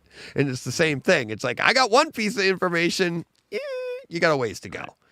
And like you said, John, it's like, I think that's the biggest misinformation part. I don't think people are like trying to give you bad information. It's just when you read one piece and somebody's like, this is the way to be. Well, yeah, but you left out all these other parts that get you there as well. Right. And people are wondering why they don't get the same experience. All right. Let's go on to the next one. John, you want to read that one? Yeah, this is from YouTube, from Julian Gola. Home Theater Experience Raging Fire. It says, thanks for all the videos, and I especially find the 4-way masking video very helpful. I am looking to do the masking just like in the video, but I was wondering how you got the top panels to stay like that. Does it just stay in place if it fits tightly? The comments are turned off in that video, so I can't comment on it. Thanks again. Yeah, thanks, Julian. Yeah, I've tried to turn the comments on. That was my early days. I didn't know what I was doing, or maybe I had them turned off because somebody recommended that's the best way to go because nobody wants comments, but all our comments are great, so they're on. But yeah, thanks for asking because this one comes up a lot. And all the, people reach out about this. So I don't know what the widest you can go is. I've helped people with a screen that's wider and how to get it to fit snugly, but mine's at 110. I think you might even be able to go to 120. And yeah, you have to measure very carefully on the pink insulation the styrofoam insulation that you're using. And I typically, for my top piece, I measured pretty much exactly what the opening was and cut it like that. And then the width of the blade that you're cutting it with is enough that when you wrap it with the velvet, the black velvet, that's enough to keep it in place. And so what Julian's asking about is I have masking at the bottom and top of my screen, and the top piece to go from a 16:9 screen to a 240 aspect ratio. The top piece just literally just pops right in, and there's a little flex to the styrofoam, and it covers the spans, and it just stays there. I've had that thing, God, probably 4 or 5 years now. Same piece, same everything, and it just the friction keeps it up there.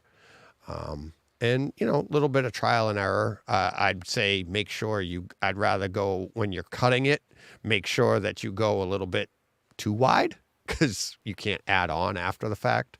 And you can always just trim a little bit off. But yeah, the velvet especially if you have a velvet frame, black velvet frame, the velvet against velvet keeps it in place.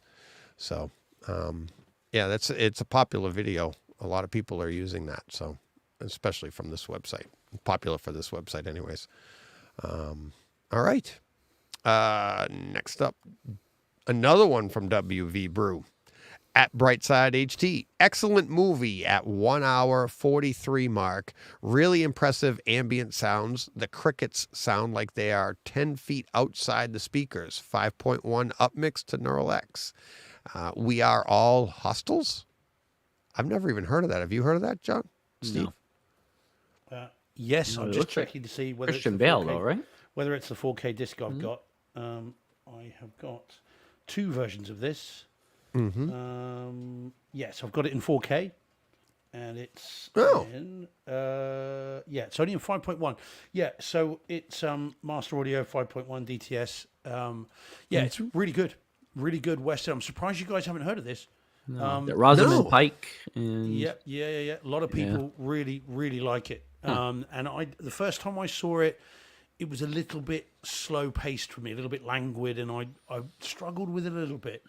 But months and months later, this was on the Blu-ray, and then I saw the 4K, and I'd seen lots of reviews of it since then saying, give it another go, basically, and reappraise it. So I imported it. So it's a German edition again, and I enjoyed it much more second time round. It is quite a soulful, again, quite melancholy. It's Christian Bale plays a Civil War veteran who is struggling with his past and struggling with what he's been asked to do and the things he's done, and he has prejudice against Native Americans or First Nation people. I don't even know what to say, but against those, and he's asked to transport a chieftain who is very unwell back to his lands, and Rosamund Pike is someone they pick up on the way, and it's about them learning to understand one another and live with one another and that kind of stuff. But it's a very well done film, very similar to Dances with Wolves, that kind of sort of territory in terms of how they're doing it. But it's well worth a watch, guys. If you like those kinds of movies, it is well worth seeing. I'm a little bit worried now that this is WV Brew. This time next week, which one of us is going to be Christian Bale? Yeah, I mean, Which one I'm thinking, DJ, you'd look very nice with the braided hair down the side of I Rosamund bet. Pike. Yeah, exactly. well, they I'd like both have that. braided hair. They do. So That is true. Yeah. Yeah. They look good with a mustache. So it's all. Well, John's already got the mustache. That's He's got true. the facial hair, so John would fit nicely there. And I mean, I probably look the best with the plunging neckline. only on the weekends, DJ. Only Yeah, on the exactly. weekends. Well, yeah. But it is a good film, and those that haven't seen it, again, worth picking up. I'm surprised you guys haven't seen it. I hadn't even heard of it. I don't think. no, I I haven't don't either. remember it on my radar. Yeah. No, it's good. It is good. All right. Let's see. We also have John. You want to take that? Let me grab this. Sure. What is this? Nicolas Brightside Cage, HT. Samuel L. Jackson, Amos and Andrew at theaters yeah. this February. So I guess this is a movie? Yeah, it's I don't an know older anything movie. about this. Yeah, at No, theaters me this neither. February. It says, this is my favorite movie that makes me laugh. It's not much of a home theater experience, though. Mr. Brown iPhone. Yeah, That's a that's, strange yeah. name. yeah, Never Mr. heard Brown of iPhone. Yeah. That's how it came. Yeah, he Mine's emailed. black, but, Yeah, Mr. Brown iPhone. I guess they come in all colors. I didn't know they came in brown. I saw the pink, the rose Yeah. gold. I'm Yeah. pretty sure I met his cousin, Mr. Brown iPad. But I do remember this movie. I never saw it, but I, I do don't. remember it existing. But that sounds funny though. I got the email and I was like, oh, that's cool. Favorite movie that makes them laugh, because we're talking about comedies. Right. I haven't even thought of the next comedy that I couldn't think of the next comedy I want to see after Beverly Hills Cop. pop star. Pop star. Yeah. that's Oh, pop- you think so? Yeah. I was trying to think of like an older one, and I almost did this one. That's from 2013, so it's fairly old. What's it? Pop Star? Yeah. Was Yeah. 2013? I think No, I meant 2013. like my youths. My youth. Yeah. Get back to my youth. So, all right. This one from Garinder. Just watched Kudo and the Two Strings with my youngest. We really enjoyed it. I think he means haven't seen Kubo. It's Kubo What- and the two Yeah. strings. Okay. Yeah. That's just a typo. Yeah, it's Kubo and the two strings. It's an animated sort of stop motion type. Leica, is it? What's the name of the studio? So yeah, it's a sort of stop motion animation. It's on Netflix. Yeah, it's good. Yeah, it's really Okay. well done. Cool. And we have, you want to take this one from Theo, Steve? Yeah, sorry, it's 2016. Sorry, I was just checking. Pop Stars 2016. I hate it when I listen back and it's wrong. It annoys me. So I always have to check. That's why I've got IMDb right here. IMDb. Right. So okay. So this is Theo M, and this was a comment from the Raging Fire YouTube video, and it says, "Love the show." I like this one. This time I agree with Lydia and Steve. The Mummy movie was a fun movie. I loved it too. 6 boxes of popcorn, Teach. Wow. 6. Yeah. 6. I don't think I've ever given out 6. No. It is a fun movie. You know, I know you guys. I'm surprised at you guys, and a little disappointed. But it's DJ liked it, right? No. I was the only one that didn't like it. No. Oh, no, We you didn't both like it didn't either? like it. Okay. No. this is Yeah. this is the John. Usually you and I are on absolute. Usually, wavelength. yeah. I don't know why I just don't like it.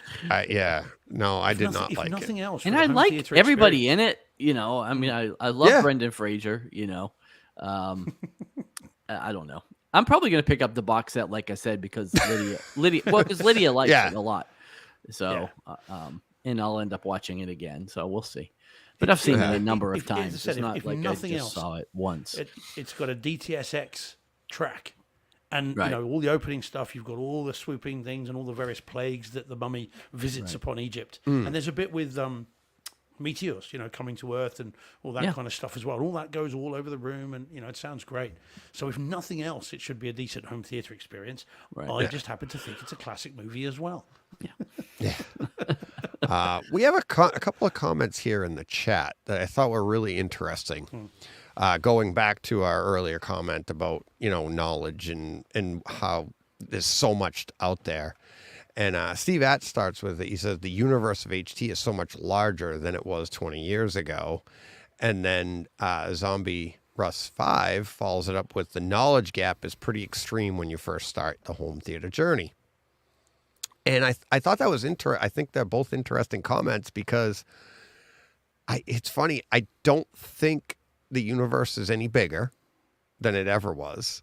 And I don't think the knowledge gap is any different than anything else that you take on that's complicated. I mean, when you get into something, you think it's like going to be simple. Like when John and I sat down and decided to start podcasting, we're like, I just record it and do it, right? No, there's a lot to it.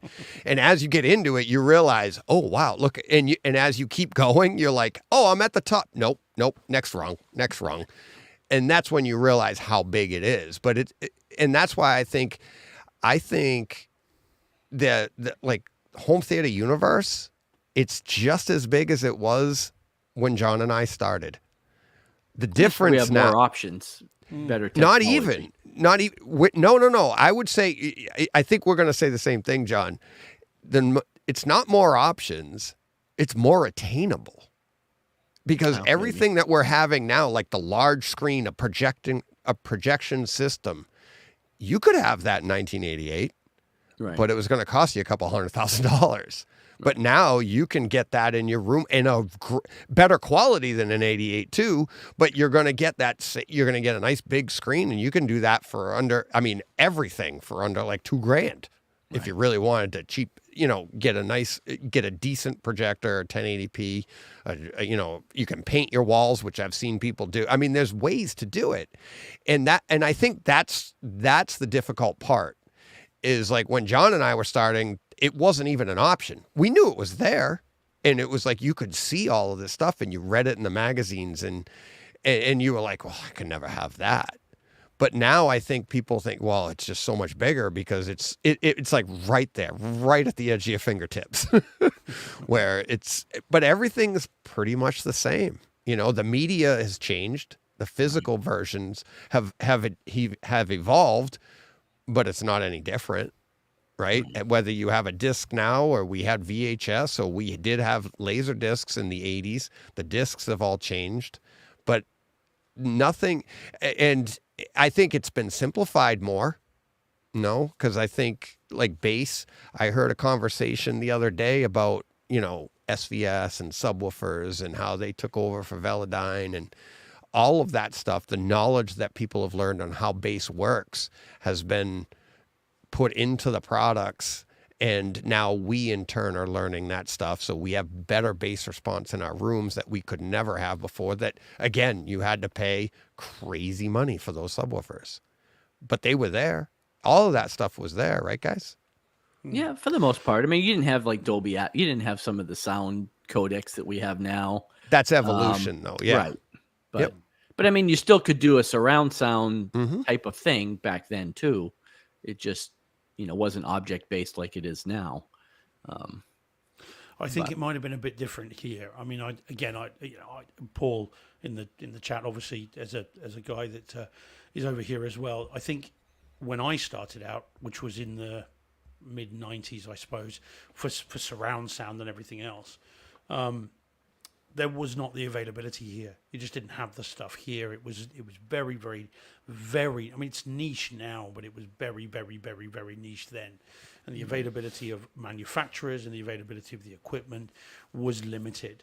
And if you had a Dolby Pro Logic 2 receiver and 2 surround speakers that looked like little tiny little tinny garden speakers, that you were going. That was the top of the top. Whereas it seems now the availability of everything just seems much bigger. And of course, some of that will come with the advert. It's the internet. And yeah, exactly that. And so some of that will come with that and the availability then of sourcing stuff if you want to from all over the world. But back then it did seem much, much smaller. The brands were not as ubiquitous. There were fewer brands. It seemed, TVs, Sony, Panasonic. That seemed kind of what it was. And then, your receivers were very limited as RCA, Zenith. There were just Not here. as Not many. There were lots of them. And like Steve Att has, I think there are more choices for most of the media hardware, speakers, cables, codecs. Since it's more obtainable, now you need to learn about them. Again, I would say that it's like if you were dealing with it, experiencing it at the time, we had all those, right? And it's like Laserdisc offered codecs that you can't get on VHS. And it was like when AC3 first came out, it's like you needed to have AC3 was the first version, discrete surround sound, each channel. And you need to have the right Laserdisc player. Your current Laserdisc player might not have had the correct output for it. You needed to have the right disc for it. You needed, everything, your receiver, everything in line had to have all that. But then you had people with the VCRs and the hi-fi VCR version or regular 2-head VCR. So all of those choices were there. All of those levels were there, just like they are today. They were different pieces, different ideas, and the same idea, like different codecs have evolved. And it's like, and then the cables, and like you said, like the internet offers us more choices, but we got all of our choices through the magazines. But because of the internet, we are now learning better. You don't need to spend crazy money on. All of our knowledge came from ads. Right? And you were like, oh, spend all the money. If you spend more, it's got to be better, right? And we were buying $100 cables, $200 cables that you were like, all right, I got my 6-foot, $200 speaker cable. This is going to sound great. No. And it did. Because we swore it did. Right. Yeah. But you know what I Tell mean? It's everyone like, did. I think there's a lot less ignorance now. There's a lot more opportunity for you to learn because of podcasts, because of, internet and stuff. But I think you can get inundated a lot quicker because just as fast as you can type on Google, you can get more information. Whereas we were trying to flip pages in magazines, like, what can we learn next? And then you had to wait a month till the magazine came out again. So, all right, let's get to another question. How are we doing on time here? Oh, we're doing well. 15 minutes or so. Yeah. We did this one already. We'll go on to this one. This is Greg again. Greg, the awesome ninja. That is also my son-in-law. Who wants to grab that? I'll get it. It says, so this is from YouTube, live stream show 287. I guess that was the title.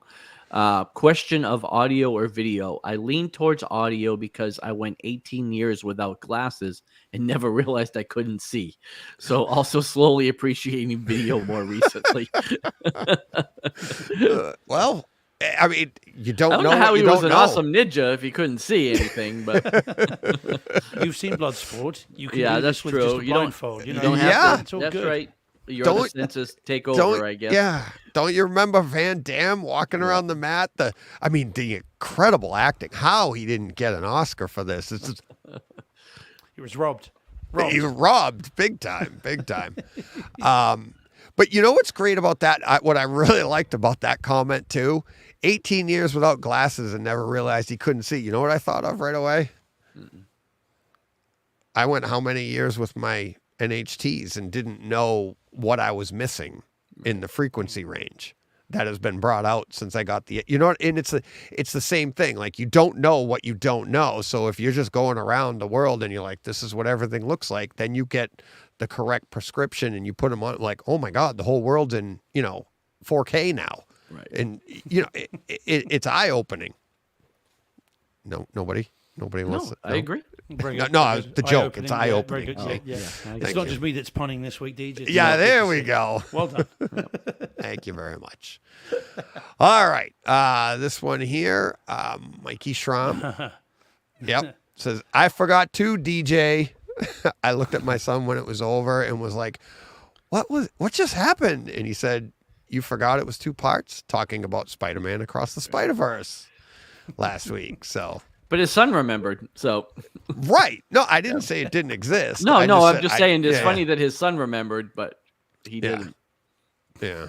So, Let's not have this argument again, you two. Come I on. know. I'm in the middle this time again. I'll We separate hashed you if it I out have to. after the show. We're good. yeah, we were laughing. It was funny.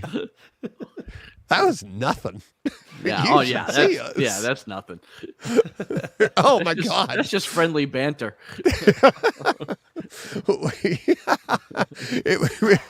There's a reason it took us a couple of years to go live. Yeah.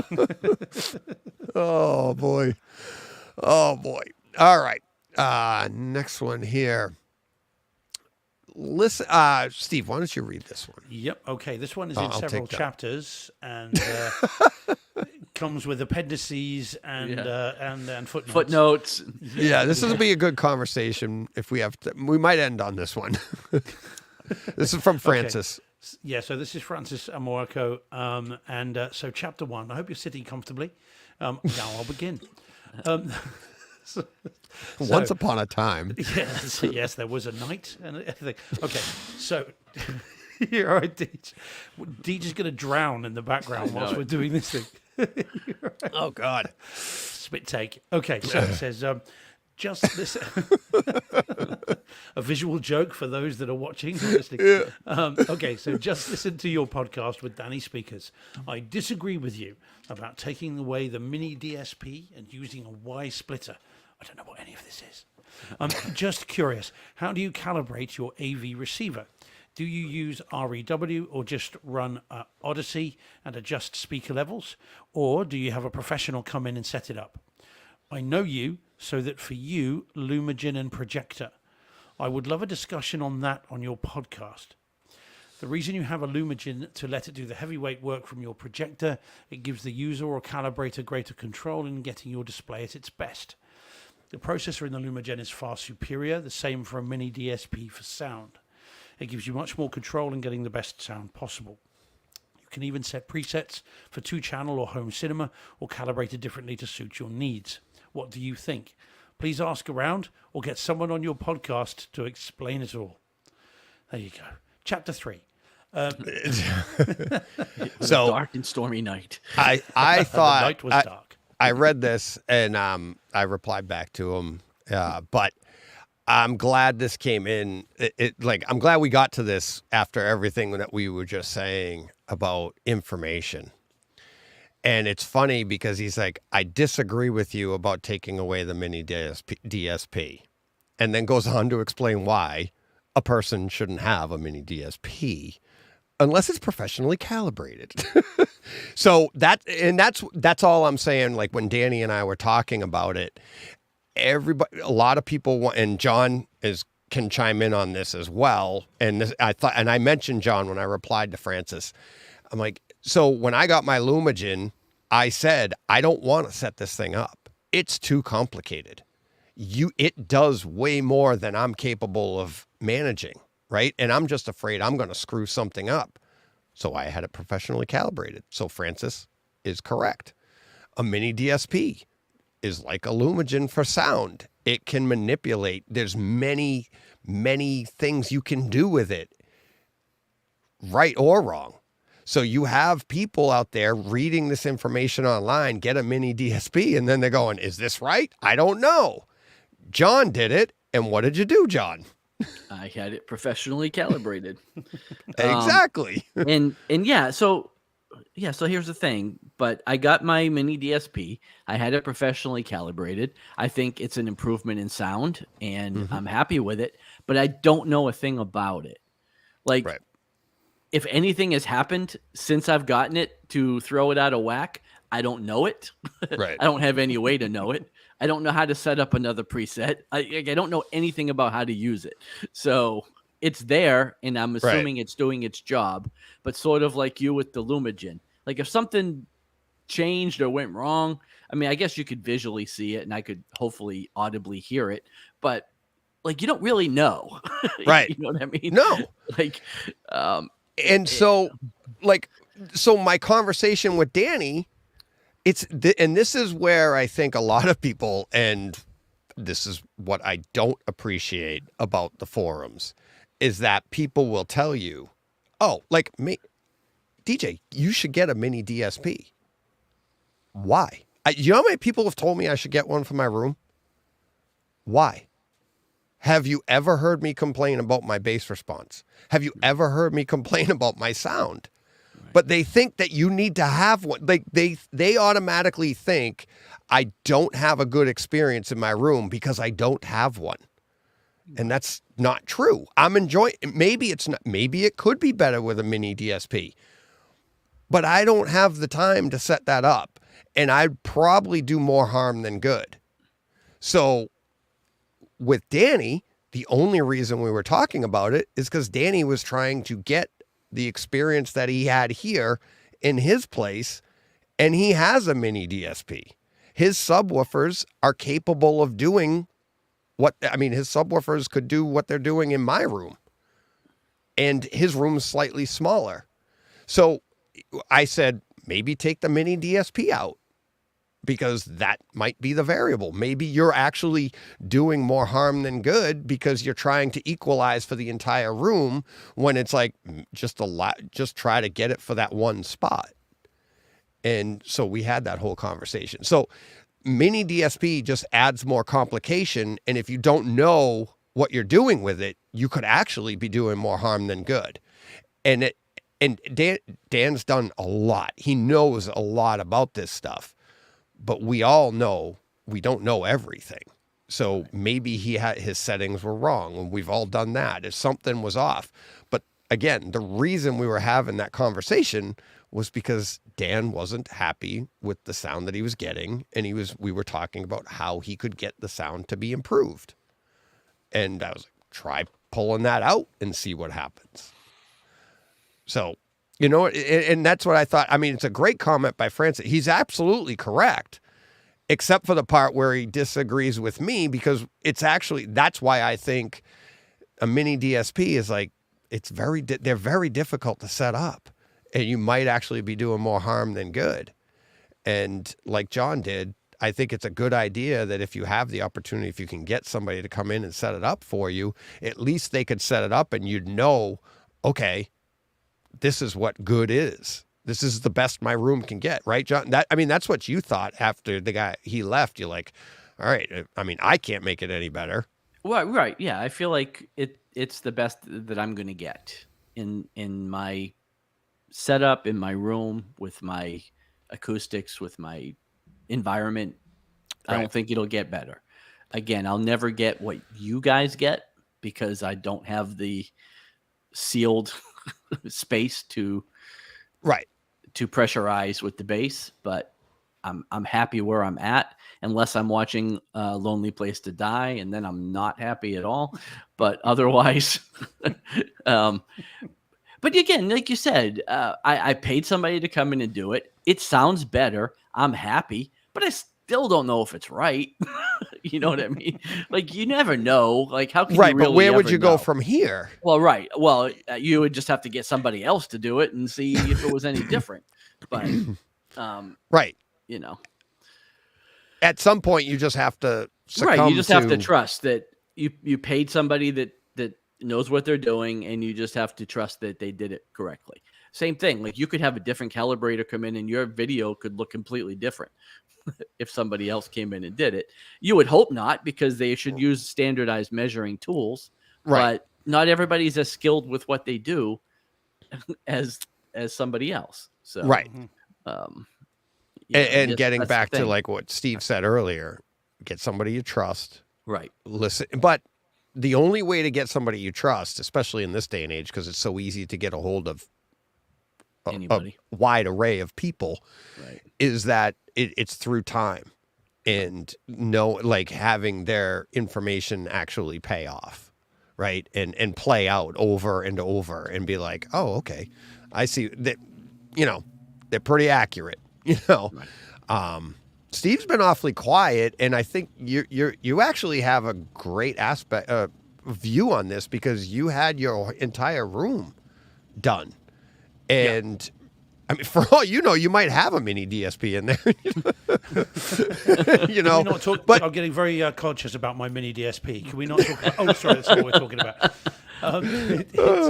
Yeah, I mean, yes, it was all installed, and I had stipulated to the installers beforehand that I wanted it not just put in and left. I wanted it, other than the video, which I wanted this particular guy to come in and do it, who I knew was very good. I had stipulated I wanted the audio calibrated properly by a professional sound engineer that knew what they were doing, and I watched them do it just to make sure. yeah, So this is what I talk about, that the first experience of Cinema George, I heard it before I could see it, because I remember sitting in my lounge and I could feel the bass, and I'm thinking, what on earth was that? And I went in, and that's when King Arthur was showing, and it was like, much excitement was had. Yeah. So and that's the first time I'd experienced two subs working together in a small environment, and the room was rocking. It was great. So yes, I agree, but I've got a perspective on exactly what you've just been talking about from this week, because your infamous Dark Side DJ video. Oh, where- yeah. On in the green room where someone decides to offer an opinion on what they think you should have when A it is critique. not, yes, indeed, when it is Right. not solicited, it's right. unsolicited. Unsolicited critiques, which yes, are and- complaints. Well, indeed. And I had one this week on Twitter where someone decided that they would tell me that I needed new subwoofers because of a new film that came out, John Wick 4, for no reason. I mean, they just came out with it, which I did not appreciate very much, and Right. tweeted as much, and blocked the person responsible, no, as I am wont to do. So it's not cool. And it is a home cinema no-no. We shouldn't do it. And I don't think anybody in the circle of people that listen to us, that participate with us, I Right. think we all know that if someone asks for your opinion, you should give it. If you're able to, of course, assuming you know enough about it to be able to give that opinion. Yeah. But offering unsolicited advice to someone is not cool and is not good, and can just create anxiety and worry. Right. Not in me, because when this person put this, I just said you're an idiot and blocked them. But if I had been new to this, or if I had just had this installation, you imagine this was 5 years ago, and I didn't know anything about it, and I've just spent 35 plus grand on having all this done, and then someone says, "Well, that's wrong." Yeah. It's just not cool, and It can really hurt people's experience in their room when Yeah. they might be getting a great experience, but now they've got like that FOMO. They're like, what am I missing? What am I missing? And it's like nothing. And it's like you need to experience what you're missing. Don't let somebody tell you what you're missing. Like, oh, you need new subwoofers. How do you know? What are you going to get? What am I going to get with those new subwoofers out of this movie that I'm not already getting? Yeah. You don't Well, know. Again, had I complained about it, that would be fine. But I hadn't. Yeah, If exactly. anything, Like, in this tweet that I put out, it was the opposite. yeah. So And- yeah, it just But that's the and I get lots and lots of questions like that of people just being like, what's going on with this? Like I've done some investigations for people as well and talked to industry people about issues that they heard in a forum that exist. And then they're like, I'm like, no. Look, and it's real. It is an issue, but they're blowing it out of proportion or they're doing this. And it's just experience your stuff. Don't listen to what people are trying to tell you, us included. I love my experience, but that's for me. You might come here someday if you get to come here and maybe you don't like it, and that's fine. You're not, I mean, I've been around long enough. I don't care. It's like, I love my experience. yeah. And that's how you should be. It's like it, and I think this is a fair analogy. It's like, imagine if you had a kid and you're out in public and somebody goes, if you did this with him, he'd be able to run faster. Who are you talking to? What do you do? Oh, your kid's not good enough. That's how we feel about our theaters. It's like, we love these. We put the passion into these things, and to have somebody just out of nowhere tell you how to make it better. And you're like, I thought it was pretty good. Right. But if you see your kid, you watching your kid and he starts to waver off the beaten path, you guide him back on your own. You don't want other people doing it. You want and you're doing it by raising him, observing him, learning. Same thing in our theaters. Experience it for yourself before. Don't listen to people tell you, unsolicited. Don't listen. You can get this better. You can get that better. No. So Take it from a British solicitor. Don't listen to any unsolicited advice. here you go. And on that bombshell, And on that bombshell, yeah, there you go. Let's see, what Paul's got a good one here. Paul, Yeah. plenty of audio systems sound fantastic, quite often sound their best with no DSP, no EQ, nothing. And for people that don't know, Paul is an audio professional. I mean, that's what he does for a living. I think everybody, people start, oops, wrong button. What am I doing here? Hide. Hide. There we go. Yeah. I think people see the latest, greatest thing, and they think they're going to get a better version of something like that. I'm like, even John, you with the mini DSP when you first got it, you're like, I'm trying to move this around. And I'm like, I don't know how to use it. You and I were trying. I'm like, I don't know. I'm like, I don't get into those. And it's like, and there's a reason for that. I enjoy the content. And I've heard bad room EQ on different receivers, and I'm really enjoying what I'm getting out of Odyssey right now. And, and I going all the way back to the days of there was no such thing and you had to do it yourself. So I think what we're getting now out of whether it be the, Odyssey EQ, even Dirac, I've never used it, but from what I understand, like if you just run it in the simplest way, very good, but then you can tweak them and do what you want to do, but don't let people tell you have to do anything. So, Right. All right.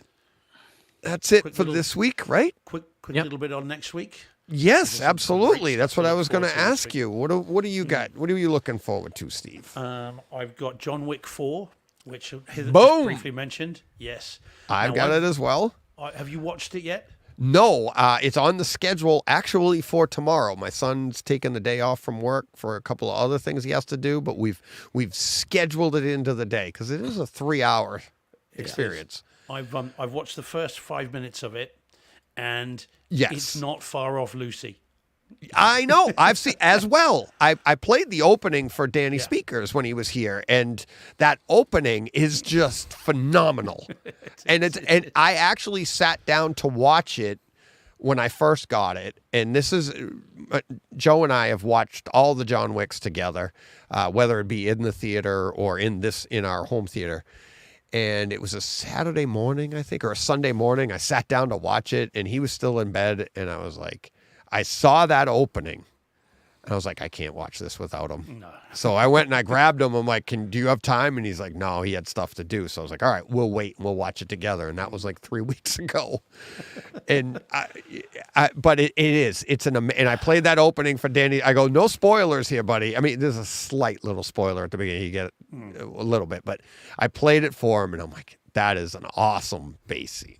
Awesome scene. Awesome opening. The whole room just went. Again, I've only watched the first 5 minutes because Todd Anderson his review was reference. That was it.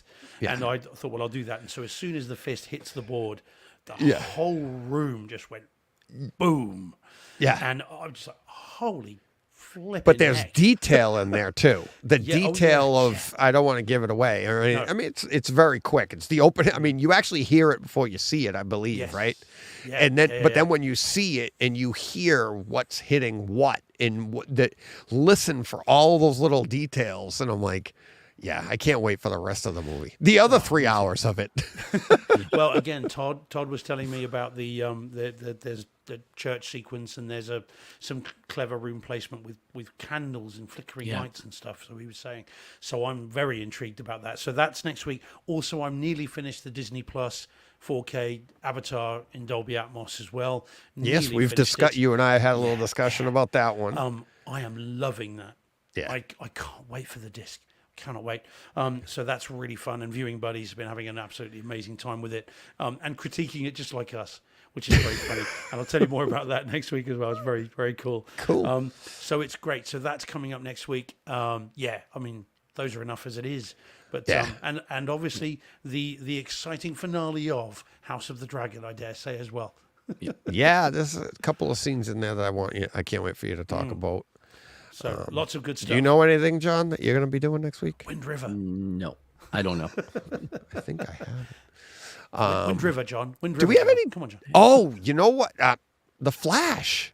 I'll be talking Flash. about that Oh, next Yeah, week. well, I know that. I'll be seeing that Thursday, but I'm seeing that with Danny Speakers, my son, my Joe, Greg, Meg, and Danny Speakers. So my whole family, really. nice. Yeah, yeah, Early word is extremely good.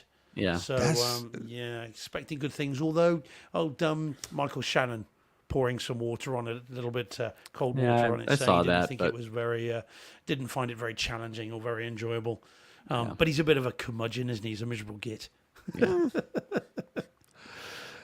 So yeah, So- but I'm looking forward to it. I am looking forward Yeah. to it. That will be one that I will go and see in the cinema. Yeah. Yep. So Looking yeah, forward to looking that. forward to So fun week next week. Should be. So, all right. That'll do it for this week. Thank you to everybody in the streams. Streams, plural. And we'll be back next Tuesday, 5 p.m. Eastern time. So adjust accordingly wherever you are in the world. Wherever you are. Yeah. Thanks, everybody. What are you going to do? Go push play. What he said. Oh, that didn't work. There we go.